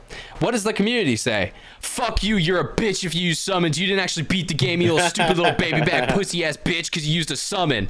No, I don't disrespect it 'cause you didn't understand use it. I don't understand. No, but I don't. That's the mentality in that Elden Ring community is that if you use a feature that's in the game, you're a bitch. what's the point of it being in the game then? Like, I've never understood this, because I've heard other people talk about this, like when Ludwig back in the day used summons in theirs. Everyone's like, oh, you didn't actually beat it, you're not good at the game because you pushed a button. And it's like, oh, okay, cry some more. You make your little hard game that no one wants to play but you even harder, so that way you can feel better about yourself. Here's a little pat on the back, little guy. Yep. That's how I feel about your community. I'm sorry, Hatch. No, it's all good. I mean, it genuine is like it. I see why it is way more respected without the summons, because it's like taking the aggro and stuff, where you can just not really worry about the boss for a second. For a couple seconds, we can pop a heal. Pop your magic flask. Like be good and get like a breath of fresh air. When you're by yourself, dude, the pressure's on. So I do respect it for sure, right? I don't respect people for not playing summons, because the game is genuinely fucking hard. But this is what confuses me too. So like, you play co-op with people at times, so like, absolutely. What, like, so they're bitches too because they did it with someone else? Like, I don't like the gatekeeping that goes around Elden Ring. Yes, we get it. Dark Souls, Demon Souls, all those games, they're fucking nightmaringly hard. That's the whole point. Yes, that is why they're good, because they are so hard, because it's such a reward and an achievement when you can finally beat it. I mean, I like playing with my we friends. have to I don't think so that makes hard. I don't think it makes me a bitch because I like playing with my friends, but I think it's genuinely. Hatch, I'm not talking about you in this conversation. I'm talking about the online Elden Ring community. I wasn't taking it like that. Okay, because that's what that's when you go online, that's what they talk about the game. Yeah, which I think is fucking. I think that shit's lame, right? The game is so fucking hard sometimes. I get why people use summons. There are times when I'm like, man, if I should fucking do it. Like, I've been so mad, or I'm like, fuck it, I'm letting this guy get the wrath, But I do see why it's a little bit more respected to do it all by yourself, right? I mean, I feel like that's one thing that if you're truly trying to be an Elden Ring gamer, do it by yourself once. Like, that's where it really tells you if you can handle it. Okay, but what do I get? I get literally nothing other than I get to watch a cutscene and then brag to my friends online and say I'm an Elden Lord. Just Good like paintball, for bro. You don't really get anything. You just get bragging rights, bro. Okay, that's a great point. Paintball, Elden Ring, the same amount of dumbness together in a handshake together with each other. Yeah, just absolutely Elden stupid. Ring. Elden Ring has way more art compared to paintball. If it wasn't for my boy Mr. Riddle, bro, there would be no art in paintball, bro. It'd be insane. Yeah, look at that and tell me that's not almost Elden Ring inspired. You know what I'm saying? Dude, I've seen that motherfucker in Elden Ring, bro. I've seen him in there. With the mask on and everything? Yeah, with the mask on. JT plug. Yeah. So, No, but that's something I've always had a problem with Elden Ring and with the Dark Soul games in general, and why I've almost kind of never really got into them, because it's like the whole community around it is like this. Even if you play and beat the game, you can still be a baby back pussy bitch because you used a feature that's in the game. Which I agree. I think it's lame. I think it's lame. Like, okay, right. I get it. Yeah, like, let's say like the let me solo her guy. Yeah, he can beat. Dude, that shit is so insane. No, he's fucking good. Like, he can beat the toughest boss doing no hit runs, where essentially he literally tries not to be hit the whole, and even if he gets hit once, he considers that like a wipe. Okay, we failed. Yeah, he's fucking good. I'm just playing a game. I'm not trying to be the fucking next Twitch god. That's what I'm saying. I will never be that guy. That's the thing. It's like people are trying to act like if you aren't him, you're a bitch, but you still completed the game. So what's I don't know. I think that's all. I think it's also all I have on this topic, but that's incredibly anonymous something I thought online. about for a long time. Well, yeah. Also, fuck people online. I hate Instagram comments. It's like my least favorite thing in life. That's what I'm saying, dude. Honestly, some Instagram comments are so fucking funny, bro. Actually, I'm gonna be honest. Instagram comments can be pretty funny. Like when you're looking at other rules. TikTok comments are the ones I hate the most. The amount those of are just actual brain rot. Yeah, just dumb brain rot, like people who've lost their mind essentially just scrolling on TikTok, commenting on paintball. It can be really bad. Dude, oh my, it's so hard for me to not be a Karen about it. Like I want to be a Karen, dude, and be like, okay, oh, why is he spilling all his bullets? I'm like, oh, dude, what is he shooting at? I'm like, dude, go play then. Go figure. I don't know. The backseat, especially I see it on YouTube a lot. Like, Ryan, I see it. Them comment on some of your reels and stuff and everything. It's like, dude, go figure it out. Go play it. Why does it? I don't know why people have to be so hostile towards it, like that. Just comment, like leave comments like that. We talked about it like last week or a couple weeks ago, and maybe it was with Andrew. But people like saying that we're milsim. That's the one I've never understood. When I'll get so many YouTube comments about like people watching paintball and saying, "Look at these guys trying to be like pretending they're in the military."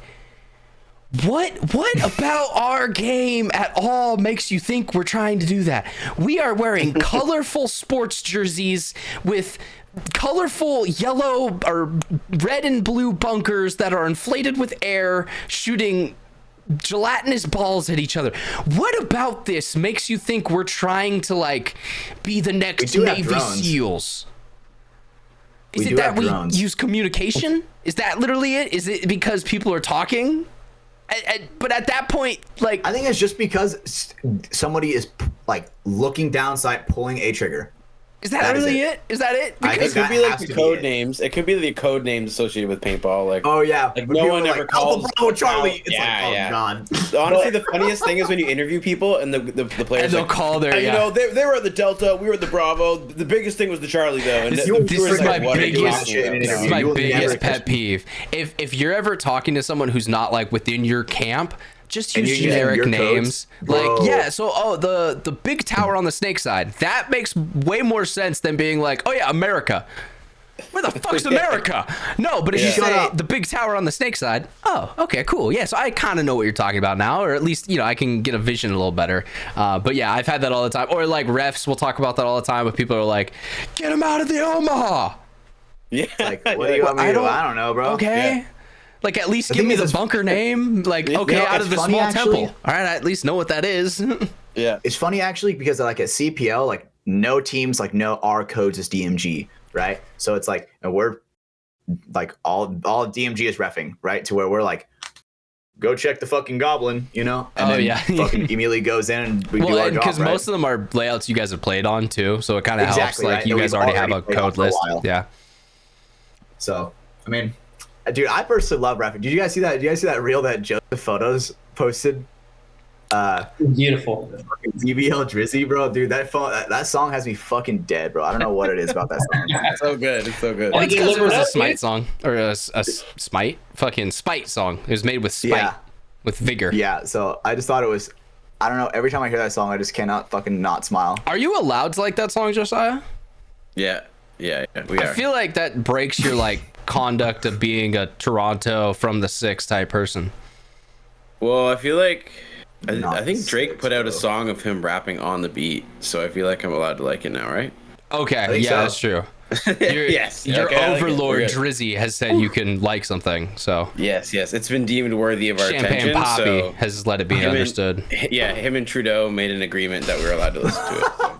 Is that why Trudeau got away with the blackface? Because Drizzy gave him like a card, like he gave him like an end pass card. I'm not gonna say it's true. I'm not gonna say it's true. Yeah, he was like, all right, more than one occasion too. Wild.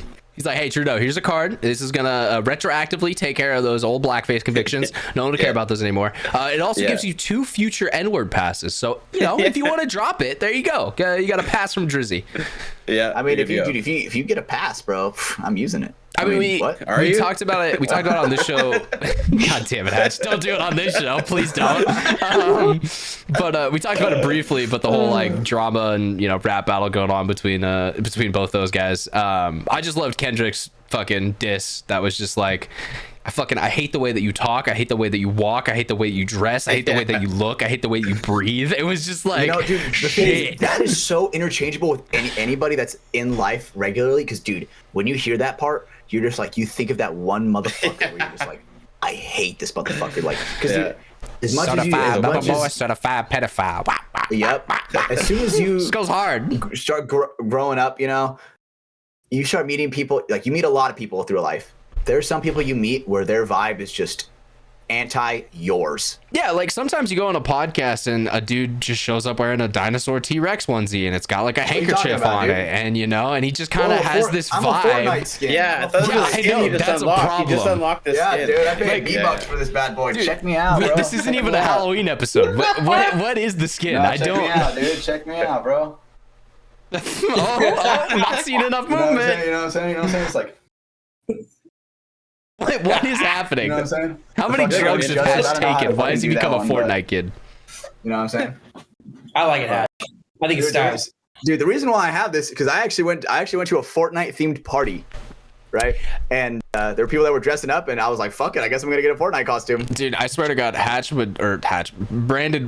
Brandon is so pissed right now. He is rolling in his fucking grave, pissed off that you are wearing that on our show the week after he fucking dies. God, the thing is, it's my responsibility as one of his best friends to do that. Brandon fucking hated Fortnite, dude. Exactly. But the thing is, you see his fucking face when Nick Laval was like, "Oh yeah, I like Fortnite too." He's like, "Oh shit." He's like, "Oh wait." You see that? He's like, "Oh fuck." I mean, I don't know. He never got to try it because his fucking PC killed him. God damn it. What a fucking weenie. Danny, I kind of want to reach out to Danny because, like, come on, bro. You're gonna send him a fucked up PC? Like, it kind of is. Or maybe it's UPS's fault. I don't know. Either way, his family's gonna like figure out something with the case, and I don't know. Someone should definitely get money because we lost our friend too early. It's over. Hatch, speaking of going to a convention and wearing an outfit, if I remember correctly, Brenda wanted to really go with you to that medieval thing in town. Yeah, remember? he did. Yep. That Sad, right? micro wrestling. Dude, I'm fucking down for some micro wrestling, bro. That shit would be sick, dude. I think it would have been sick. Fucking Psycho. I remember when Brandon would do that. Brandon was a big fan of Psycho. He was. That was his favorite That was character. his favorite micro wrestler. For sure. But, yeah, I would love to do the medieval shit, though. I would love to do Dude, it looks kind of fun, man. What'd you say, Joe? No, I said they should do joint events with paintball, micro wrestling and paintball. Would be sick. Dude. Yo, dude, that's the $1 million idea. Right? Micro MPL? PB league. MPL, dude. Holy shit, dude. We're gonna talk about this off the show. Guys, we're gonna need to like make some trademarks before we keep talking. Holy shit! I'm messaging Psycho right now. Yes, and then, dude, and then they all like perform and they do one-on-one, so it's just like wrestling, and then they have a whole bit and sketch they do before. Yo, I think Jason Trojan. I think I just figured out how to say paintball. Yeah, bro, seriously. If we really want to start raking in the money, we need Psycho. We need little people. That's what I'm hearing. We need Psycho and Little Miss. I'm pretty sure they're fucking married or some shit IRL. I think they are too. Little Miss and Psycho would always hold hands. I don't know why. Dude, that is fucking awesome, bro. Dude, they found love in a hopeless place. I fucking love that song, bro. We went the same fucking place, essentially. Yeah. When that song comes on, dude, I am definitely Fortnite emoting for sure. Fuck, dude. I love that song. Fuck, we need to update the playlist sometime. It's been a long time. Bro, I wanted to ask you, bro, because you have that Clockwork Orange poster. Do you like all the old like pulpy stuff, the classic stuff, and everything? You into all that? Yeah, I do. I think it was like Clockwork Orange is a little fucked up. I'm gonna be honest. Like, it's great. It's a fantastic piece of art. It's a little fucked up too. Oh, it's definitely fucked up. It's crazy that you have that as the poster you decided to put up. Well, there's other posters, but they're just not in the. I'm singing in the rain. Just sing, just beating the shit out of someone's family. Oh yeah. Casually. I'm feeling much better. I'm cured.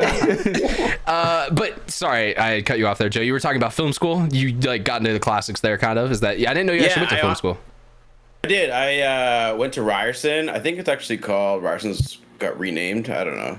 There's something about the guy that founded it. I don't want to get into it. Anyways, blackface probably. It's Canada. Yeah, something like that, man. I don't know. They're up to some weird shit. But anyways, yeah, I went to Ryerson for film school, and then honestly, wasn't like super huge into movies and stuff growing up. I just like making content and stuff.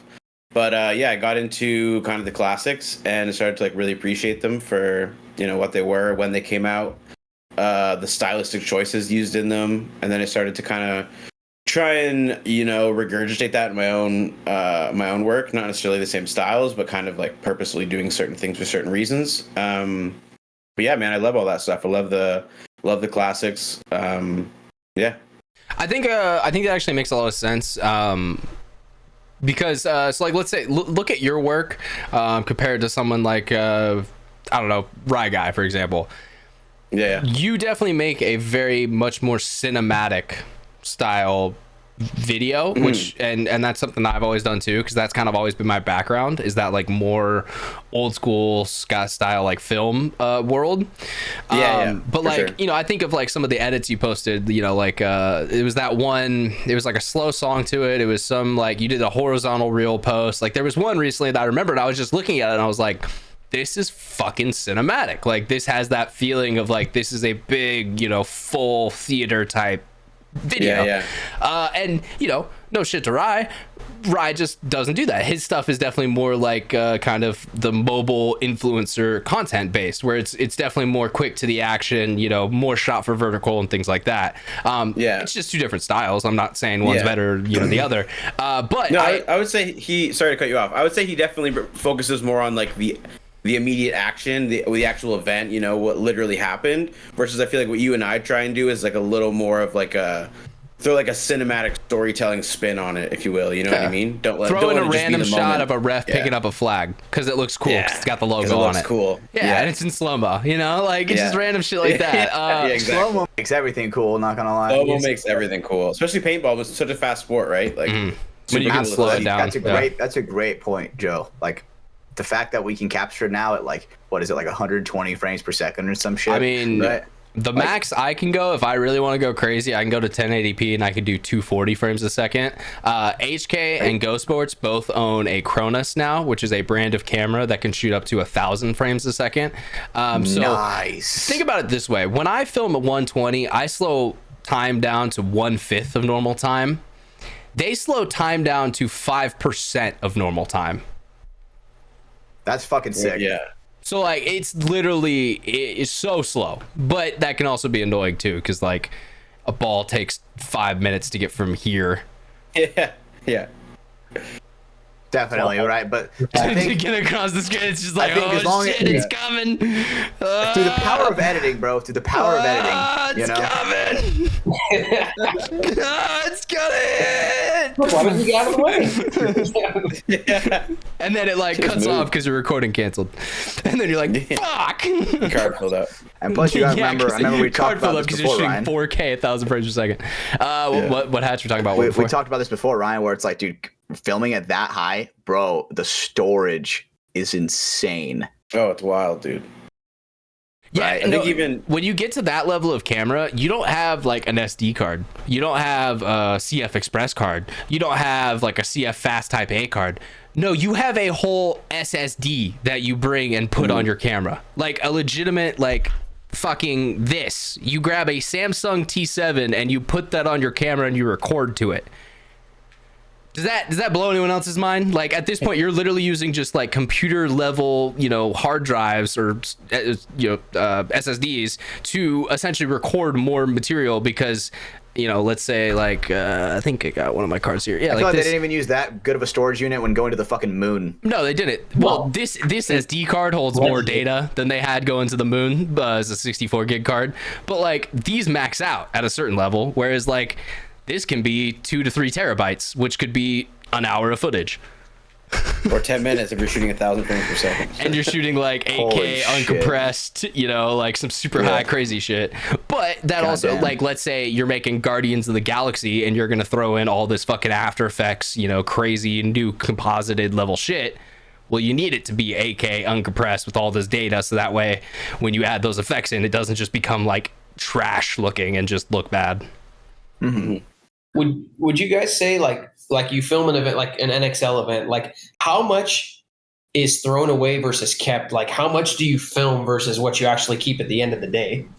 Like you know, I would say I keep all of it. Like I buy basically a new hard drive for every event. Go through like 1.5 terabytes per event. I try to keep it all. But the amount of footage that actually gets used versus not used, like I could probably sift through. Like I have tons of footage I haven't even looked at, for example, and that's just over 2 years of doing it. This is since Oh, my 2020, goodness. and each one of these drives are 4 to 5 terabyte drives, and there's another one that's plugged in for this year. So yeah, you want to talk about data hoarding? All of my life lives right here in this stack of hard drives. That's terrifying at the same time. It is terrifying. I remember when we were little, like people were talking about like how they were getting, bigger hard drives, and like, because I'm not so familiar with that world, but it was like groundbreaking, was like a terabyte. Whoa. You guys remember that? Yeah. I do remember that. I remember when like an update on a fucking video game was less than like a gig. It was like Now- megabytes. Oh, like Yeah, cartridges. megabytes. Yeah, and like now it's Infinite. like, bro, Call of Duty would take 10 Xbox 360s to run nowadays, bro. Yeah, well, dude, Xbox 360s, remember, it's storage, it's internal storage on like the Default base was model. 30 gigs. I was gonna say it was like 20 or 30 gigs. The default big, 30 gigs. the like, oh shit, I fucking upgraded was 120. I remember Xbox. Like, that I'm pretty was sure the, Xbox like, oh, Elite was shit. 150, if I am correct. I'm pretty sure Xbox Elite, the black one, when that one came out, I'm pretty sure it Oh, was 150. yeah. And you And can- that one was like fucking insane. And because you could hold like 10 games on it and just have them downloaded and ready to go. And it was like, oh shit, I don't ever need more storage. COD literally disc guy back is then. like 89 gigs in of itself for like Yeah. Warzone. And then like if you want multiplayer, throw another 30 gigs on. Like what the Yeah, fuck? like bro, so insane now. Call of Duty's like not even worth it for the download.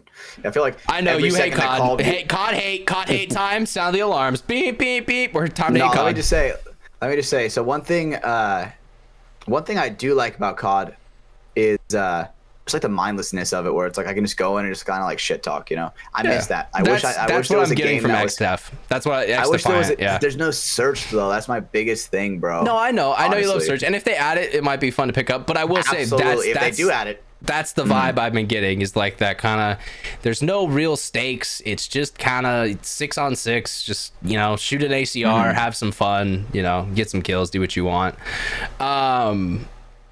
Fuck, what were we talking about right before that? I was going to go somewhere. I don't know, bro. What were we talking about? It was storage space, film, Storage Yeah. space. cinematic filming. How you guys film. You're doing a great job, Cody. I can't think of it because Hatch brought up something, and then my brain decided to skip it. All right, well, it's cool. Probably wasn't that important. Never. Yeah, well, shit. That's not great. I have nowhere to go. I have nothing to say. I have nothing to do. Someone do something. No, it is okay. It is all. It is Forgot all what I was good. gonna say. All right, so Joe, you and I aren't too, we're not super familiar, and so you played back in the day, yeah? Or when did you play? So I played probably like 2007 to like 2010. I played in like the CXBL league in like the lower divisions, like RXL, which is like the third. There's like RXL, MXL, and CXBL. So it was like the lower division. I played for a couple years, and honestly, it's just such an expensive format. I got to the point where it was just like it didn't make a ton of sense, to keep playing and spend all that money. What we were theorizing earlier was literally what happened to you. Pretty much, yeah. Oh, okay, sick. You just should have just said that, pretty much. motherfucker. Well, I mean, at the same time, it's also just like life. Like at the time, like I was just going to university when I stopped playing, so it was like kind of just trying to prioritize, financial decisions and whatnot. I mean, I could have kept playing. I have a bunch of friends that kept playing, and I kind of wish I did, but life just has other paths. But anyways, yeah. Sometimes you go to film school. Sometimes you go to film school and waste all your money. But Because you're definitely making that back in paintball, right? Yeah, you're definitely paying off your student loans. Printing cash. But no, I during COVID actually I came back and played an OPL event. Shout out to some of my homies for making me come back out, pick up the gun again. And then there wasn't many people filming, to be honest. And I just remembered all the cool CXBL videos and like PSP videos and everything. I just thought I could kind of fill a gap that wasn't necessarily, or like fill a position that wasn't really filled yet. I just started filming and kind of fell in love with it. I really enjoy filming the sport. I think it's a really cool, like crazy game, chaotic game that you can really break down into really cool moments, whether it's people winning, losing, even just a sacrifice in general. Like you guys are the same boat, right? Like you spend a lot of money, you travel a lot. It's a huge commitment away from your family, your friends. And absolutely. And kind of telling that story and showing people that side of the sport. It's kind of why I felt like people that really care, really put in, or like obsessed with it, like almost unhealthily obsessed with it. Like I find it so fascinating and so cool that people can try and be so good at something that's like, not necessarily impossible to attain by any means, but like you go to a tournament, there's 52 other teams or whatever. I don't know what NXL numbers are. I'm just kind of making it up, but and you're basically going there betting that you're the best of the best. And I think it's just such a cool concept, cool sport, cool people that I get to meet along the way. I'm super glad I've jumped on this boat for sure. Yeah, Hell yeah, brother. It's funny to me because I feel like a lot of us who are now in the media side, you know, the guys that you think of when you think of media, the 40s, the you know, the rad guys, the verbals, the Enrique's, like, the all-ins, the, you know, those guys. A lot of us came in during that 2021 year, and we all had the same realization of, well, no one's doing video, because really people weren't. I mean, Go Sports was, Quitsky was with HK Army, and that was about it. Like, there was maybe a couple other guys, like Pineapple Productions, that's one, and a couple other guys I can't think of right now. Sick. But you know, it's one of those things that when we came into the sport, came back into the sport, a lot of us, because, you know, it wasn't our first entry, we saw this need for media and kind of this lack of good media in the game that we saw earlier when we were just playing it in ourselves. You know, the Dan Napoli Artifact series, the, you know, the Durders, the short buses, and all the stuff they made, you know. And so it was just funny, that resonated with me, because that was definitely something I felt as well. I was like, okay, I don't see anyone making docs right now. Let's go film a doc about DMG.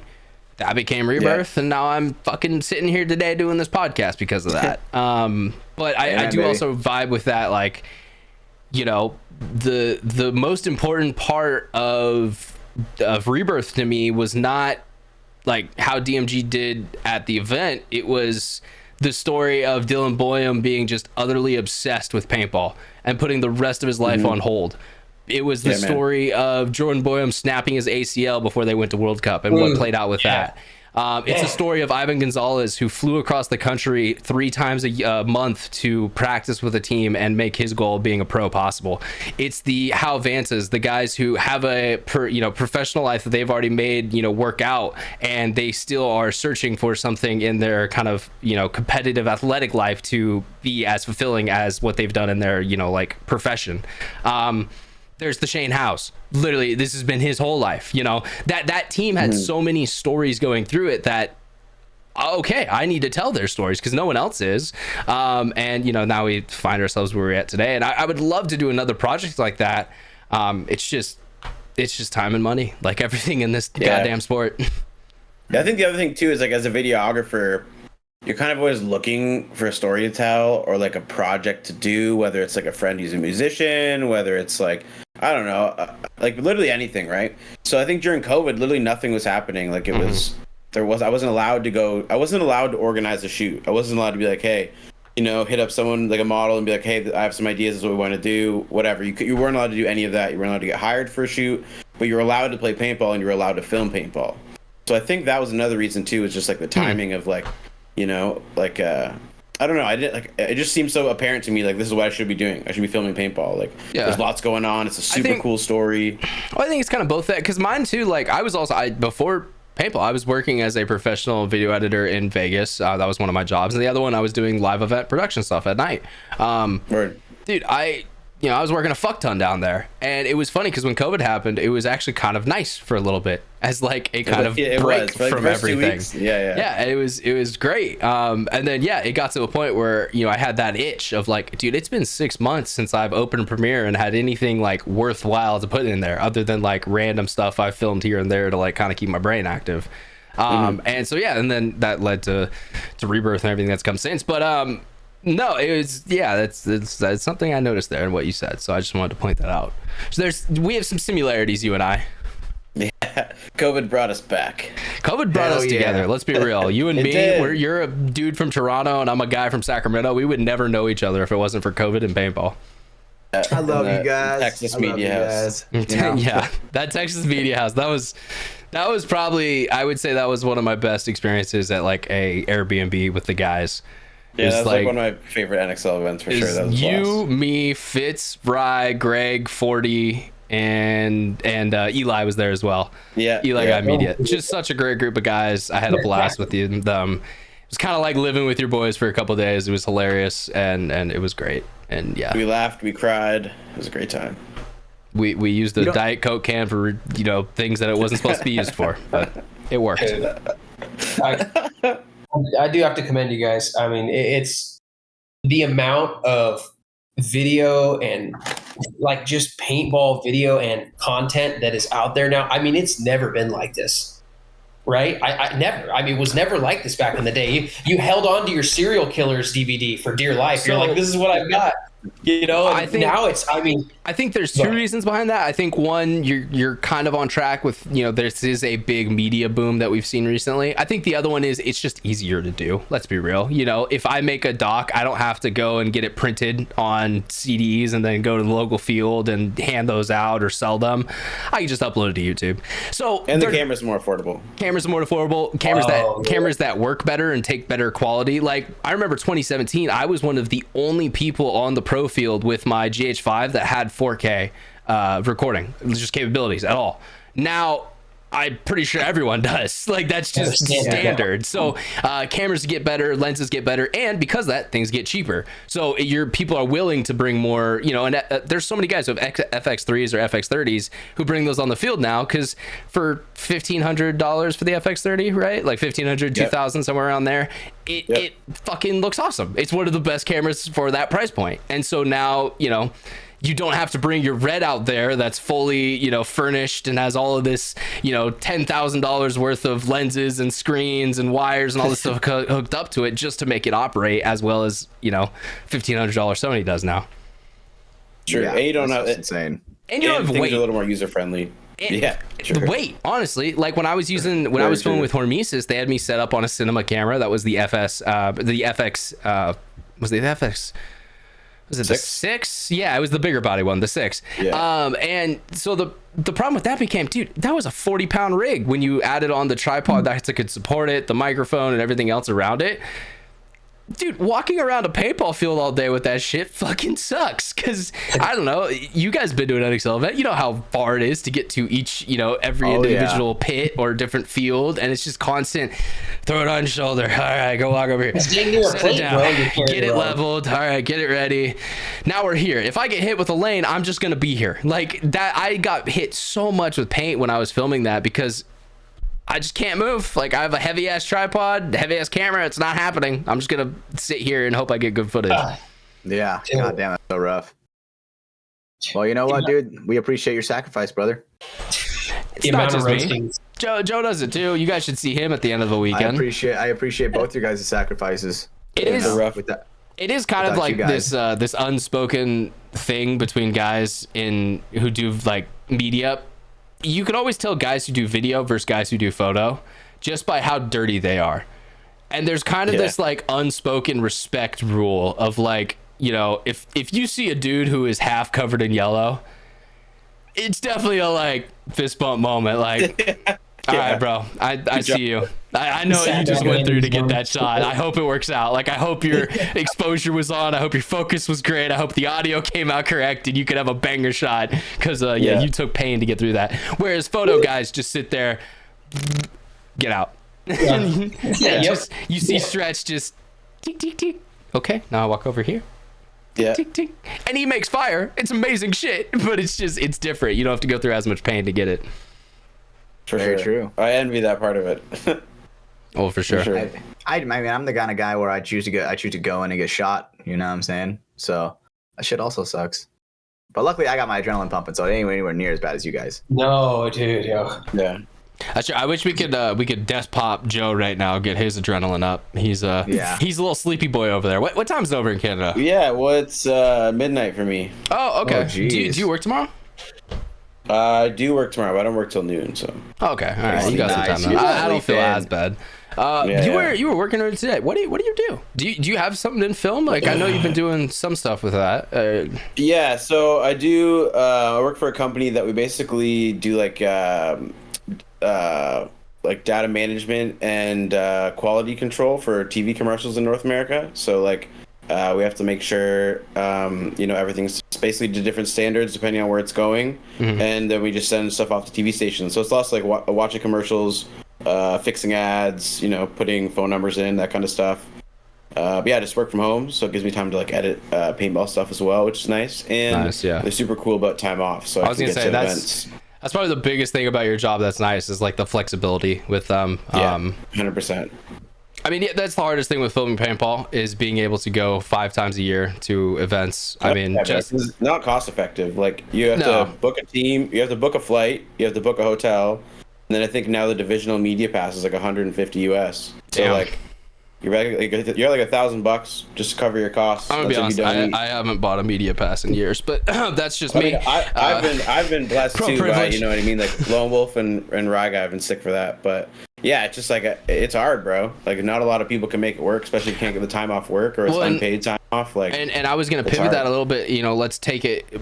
The difference with players and media, players they need the 5 times a year as well. That they can get out there and the practice the weekend before. The problem is with media, our job starts when the event ends. Like we get all the footage at the event and then we have to make it into something. Like you have to come home, you have to edit it. If you have photos, you have to get all your light and everything correct. If you have video, you got to find music, you got to do whatever you got to do in your kind of editing workflow. And so that could be a problem too, because okay, you got your normal day job and now okay, you can edit for 2 hours at night, but you have all these clients who want their footage that week or faster, and it's just it just gets to a point where it's so stressful and just all consuming trying to live an actual normal life and make some money for yourself and film paintball, because we don't make the money filming paintball. and it's funny because I feel like we've talked about it a lot and people are starting to be like, shut the fuck up about not making money filming paintball. Well, shut the fuck up about not having good media, because some of us are going to go away then. At a certain point, we're going to pull a Cassidy Sanders, and when Cloud9 calls, we're going to go work for them because we make 6 figures a year and not, under 50K a year. There's a big difference in those numbers. I feel like it also kind of goes hand in hand with the media boom, right? Like there's so many people doing it, but it's like for how long? Like how long is this going to be sustainable for everyone to actually like take all these personal L's to be able to go? Because I think we all kind of love it. You know what I mean? I think at the beginning, ways, well, and I think a good thing at the beginning with the shorts money, we weren't taking L's. True. I'll be honest. There was a month I made $2,900 just posting shorts on Instagram. That was a thing that happened. That money came to my account. I think I made $12 posting reels last month. So like it's just that's that whole avenue to make money after the fact from the event is just gone now. So now you have to have more clients at the event, which means you need to spend less time with each of those clients because you got to bounce around all the different games and all the different schedules, or you take less clients and charge them more, but then no one wants to pay more because they already are paying for their paint bills and travel bills and all that shit. It's just these constant like catch-22s that we find ourselves in trying to film and grow this game. And you can only really book like realistically 3 to 4 teams before the schedule is just going to screw you. I mean, like 4 is a lot. Dude, I've had times where I've had 3 teams and it's like the schedule just wants to put 2 of them together at the same time on different fields. And it just happens. Like I've had DMG this year. Like I've wanted to film them and it's like, I'm sorry guys, Newbies just plays that same time you guys do every single game. Yeah. I'm sorry. Mm-hmm. I have to be over there filming them because they're putting money in my pocket. It is what it is.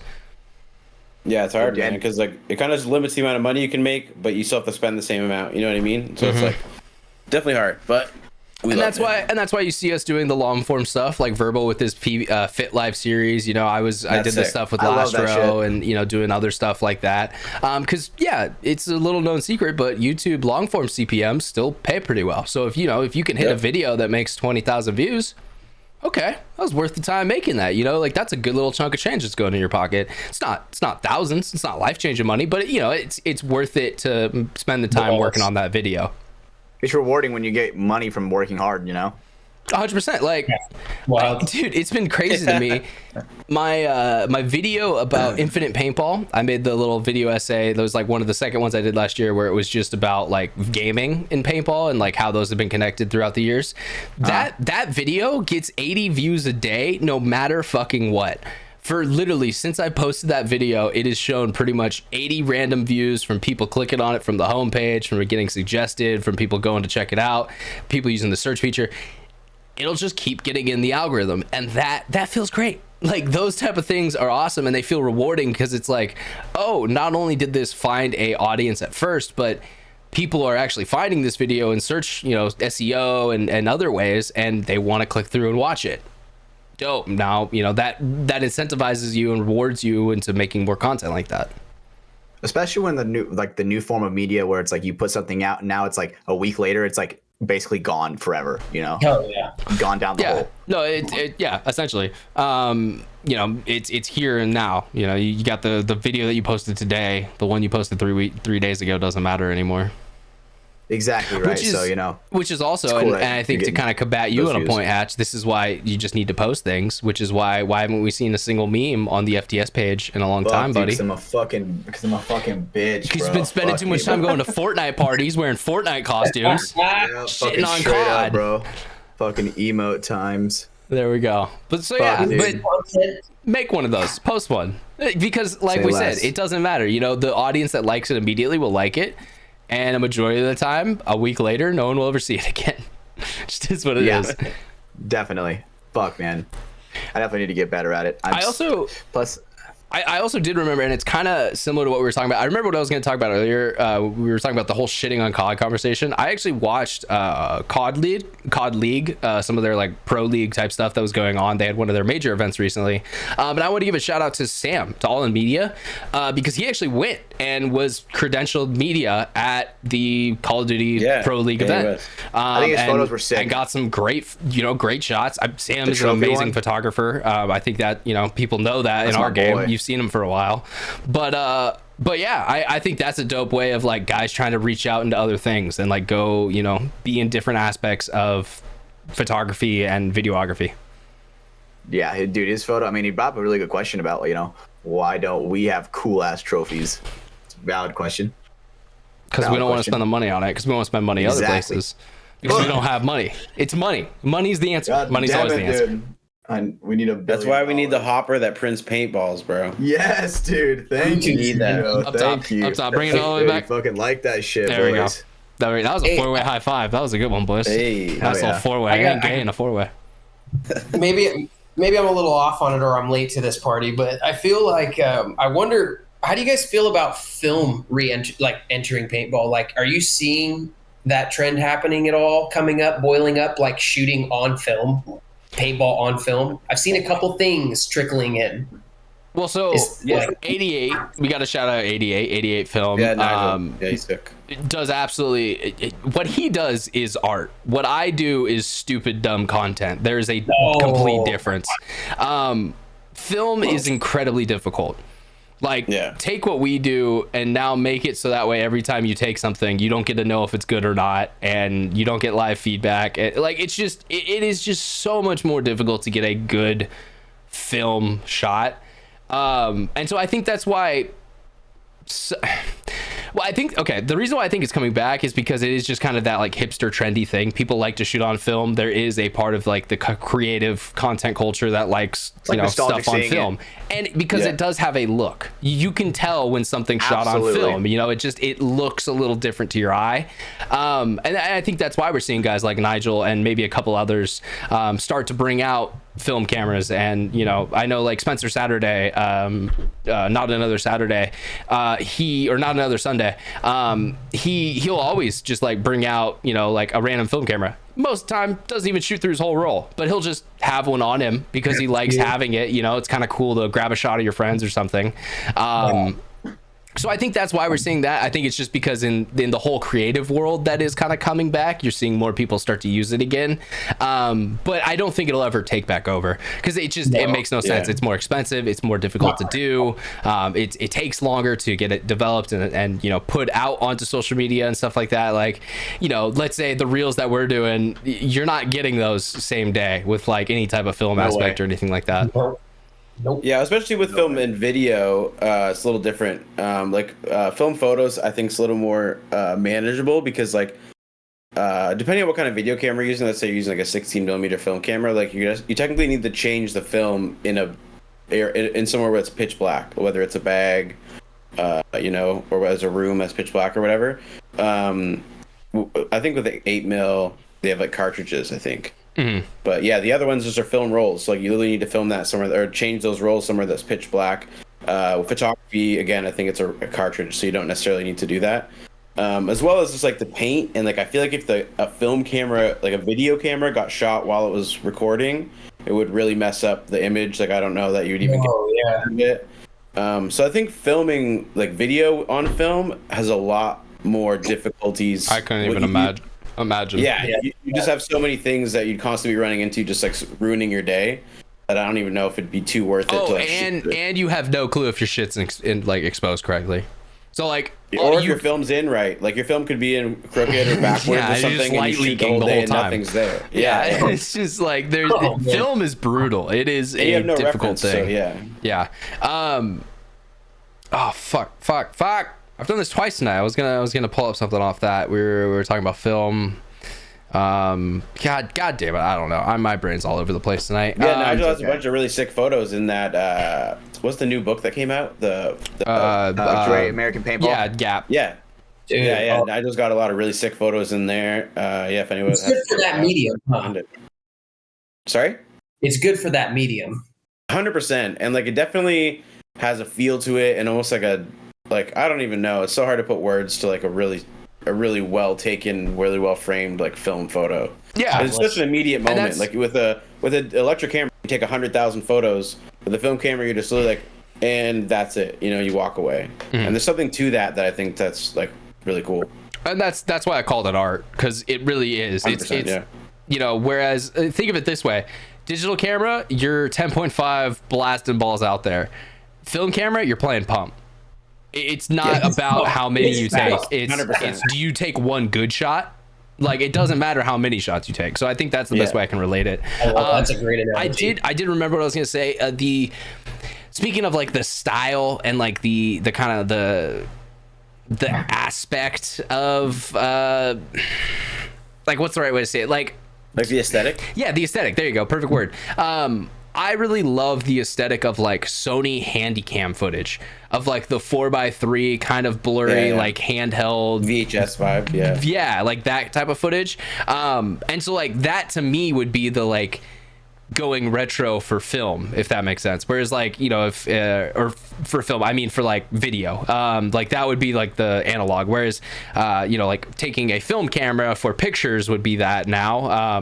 You know, you could like go out to an event with like a Sony Handycam, an old one, and like probably get some really cool shit that just doesn't look good. Like it's not in 4K, it's not super crispy and all this stuff, but you like people see it and you just instantly feel like you're back in the 2000s. And like there's something that can't be like even if like you know, let's say you get all these After Effects filters and you try to make your footage look like that, it still doesn't give that same feeling of just buying $100 Sony Handycam and like a couple DV tapes and like letting those roll, because like there's just it just looks good. I don't know how to describe it. And that's actually something I'm thinking about for AC, is potentially like giving Brandon a Sony Handycam and just having him film all your guys' like behind the scenes stuff, because I won't be there. I thought that would be kind of like a cool, like, you know, because then even more it like kind of is that like vibe of like the boys trip, and it's like filmed by one of the guys. Like I don't know, there's something to that in my head. And there's definitely a love that carries with me for that like 4:3 style kind of grainy, you know, bleed scan lines every now and then, like type of shit. Skater film kind of. Yeah, you know, like kind of. Yeah. Love me some skater film. Hell yeah, brother. Well, for sure, boys. I think that is a good place for us to wrap up our conversation tonight and start to bring it on home. As we have mentioned, it is it's 9:30 over here. It is midnight 30 over there for Joe, because he's 3 hours ahead. In the 6, you know, gotta go smoke that U. Fuck it. I hate that girl. I don't even know her name, but I hate her. Joe knows exactly what I'm talking about because it represents his city. Unfortunately. Can you give us some of the Toronto accent? Come on, man. No, I can't. No, Come on. not for free. Not for free. We're paying you to be here. What are you talking about? Damn it, the viewers get it free. That's not fair. Oh, got you. I got you. Okay. But yeah, something about like, you know, on your moms or something, or it's like like Wagwan fam. Yeah, Wagwan fam. It's like, what's good, Crody? It's like, you're in Toronto, not Jamaica, my guy. Dog. You leave your moms in the hoods. You deserve to be smoked, you little you. I fucking hate that chick. I strongly dislike her. We all. Oh yeah, that's true. He can't say hate in Canada. You might catch a charge. Yeah, they'll show up at your house the next day. Holy shit, are you serious? No, I'm not serious. Well, not too far off. You can misgender someone, and that will get people to show up at your door. So yeah, it's intense. Yeah, but no. Yeah, fine. you just get socially shamed. No one really shows up your That's house. fucking worse than fucking murder now, honestly. Yeah, you get canceled on You get Twitter. canceled. Yeah, yeah, that's worse. On X. Fuck, dude. On X, sorry, my B. X. But yeah, so all right, to wrap up the show, there is something that we always do. Hatch, can we get a code word of the week? We sure can. All right, so for the new code word, we got 2 new guests. Hey, shout out to new friends. We brought 2 people together that weren't really too familiar with each other. Now we're all one big happy family. Yeah, One big happy family. these 2 guys So- are actually going to go on a date later this week. I think they've actually been talking, planning it out. Yeah. Yeah, Cody's going to leave Kitty, and he's just going to move in with Joe. It's Dude, going to be a I've whole been great trying to thing. get Cody on a Drama. date, bro. Andiamo, bro. I'm trying. After June, we're getting our Italian food, man. We're getting our pasta. down, dude. I need some ravioli. Some Need it, God's dude. frisbees. Dude, I should. Well, Joe tickled me. He tickled me with that beard. He's got a nice beard, cleaned up, Yeah, real yeah. Tickled you with a beard. That's phrasing, my guy. Right, I'm not fucking your Patreon. That's Patreon exclusive. Yeah, right? that's paywall Hell content. yeah. You have to switch over Well, Yeah. for sure. after hours. The other thing I would ask for right now is a cool guy of the week. But unfortunately, Brando's not here to do that. And I don't know what we're going to be doing with the segment moving forward, as he won't be back to do that segment. So we will be figuring that out moving forward. I mean, yeah, I guess just, one more time, definitely gotta fucking miss our best friend, our co-host and buddy, who we definitely, lost a little too soon. God damn it, Danny Lincoln. This is why, kids, this is why you don't fuck with power supplies. Like, people say that. Linus Tech Tick's he's been saying it for years. Just don't do it. Don't fucking do it. It's not worth it. Just buy a new one. I don't care what YouTube video you find that says you can do it by yourself. You can't. So with all that being said, we also got to remind you guys to rate the show, leave a little rating on the show, 5 stars on Spotify, like on YouTube, same with 5 stars on Apple Podcasts as well. Subscribe to the show on those platforms. That way you get a notification when the next episode is live and ready to go. We also have the Patreon. If you want to head over there, patreon.com/Mafia_Productions. Maybe we'll do a little memorial or something for Brando over there on that side. So maybe that would be something guys can head over there to check out. But you also get access to the show early. You get ad-free versions of the podcast and other bonus content that we come out with. There's a lot of great reasons to be signed up over there on the Patreon. So go head over to patreon.com/Mafia_Productions and check that out. We also have the merch, which I'm not wearing tonight. Normally I am, but I figured I'd throw a collared shirt on for this kind of, a little more formal occasion. But head over to XXV the label, and you can grab a Stabbers Don't Get Stabbed or a podcast shirt for yourself. You can go check all that out. The link in the description down below. And lastly, we have our 3 sponsors. LiquidIV.com. Head over there. Use code Mafia_Mafia to save 20% and get free shipping. NECTR.energy, NECTR.energy. You can check out the energy products over there and use code MafiaProductions for a buy 2 get 1 free. And lastly, we have Welts Clothing. Save I think it's 10%. Save 10% off your order at Welts Clothing using code FTS at checkout. Save yourself some money. But yeah, guys, that's all the official things that we have to do that makes this a podcast. So yeah, let's. I think it's time we go ahead and bring it on home. I guess before we do that, I didn't give you guys a chance tonight. Cody, is there anything you kind of want to final thoughts on the show? Maybe you want to shout out where people can find you or more information about Pink in general. Yeah, you can follow us. It's Pink PB. I think it's Pink_PB_ because kind of a broad name for a team, so a little bit hard to get that username. But you can find us on Instagram, find us on YouTube. Feel free to follow me personally. Any of the members. We're pretty approachable, pretty nice guys. And Where would I follow you on Instagram? It's Cody Collins. Cody Collins. So at Cody Collins. So what's above my his first name one. on screen right now? Damn, so OG has his name as his Instagram gamer tag. I don't hide, bro. I can't hide. That's crazy. That's And then fucking sick. Joe, you're falling asleep over there. You've been doing the sink lower and lower into the chair as the night goes It's on. Hard, dude. Yeah. No, I don't that. blame you. I'm very thankful that you were able to kind of make it on short notice for tonight's show. Pop I a nectar. definitely appreciate that. But yeah, where can people find your stuff? If maybe they haven't heard of you before, where can they check out all of Five Pack Productions? Yeah, Yeah, so I'm 5 Pack Productions on Instagram and YouTube with a 5, number 5. And yeah, check that out. You know, like, subscribe, leave some comments. Let me know what you think. Ring the bells. Ring the bells. We got OPL this weekend too. Check out the live stream. That'll be really cool. I have no idea where they post it. I'm not gonna lie. I think it's like Facebook or something. But yeah, search it up, check it out. It'll be a good time. It should be on Twitch. If you're doing a stream and you're not on Twitch, you're being dumb. But that's my final thoughts. Let's Hatch. I guess one final chance for you, buddy. Anything you want to say to finish this show out with? Oh man, I just want to say it's grateful to wake up above ground. You know, it's a great day love to be you guys. alive. Love everybody in this call. Love everybody listening. You know, always preach that positivity. Always have a good time no matter what. Some of the fakest shit you've ever said, but I love it. What are you talking about? Let's bring this on home. This has been episode 96 of From the Sidelines. My name is Ryan Mafia Moffat. For our two guests, Cody Collins and Josiah 5-Pack Productions Scott. We also have our co-host Stephen Hatch, who is here with us tonight and here with us every episode of the show. 96 Club. Like I said, my name is Ryan Mafia Moffat, and this has been From the Sidelines. We will check you guys out on the next one. Do the thing, Hatch. Bye. Well, do you want to redo that? That was kind of a weak one. We didn't really have... Not bad. Bye. There we go. A lot better. See you guys on the next one.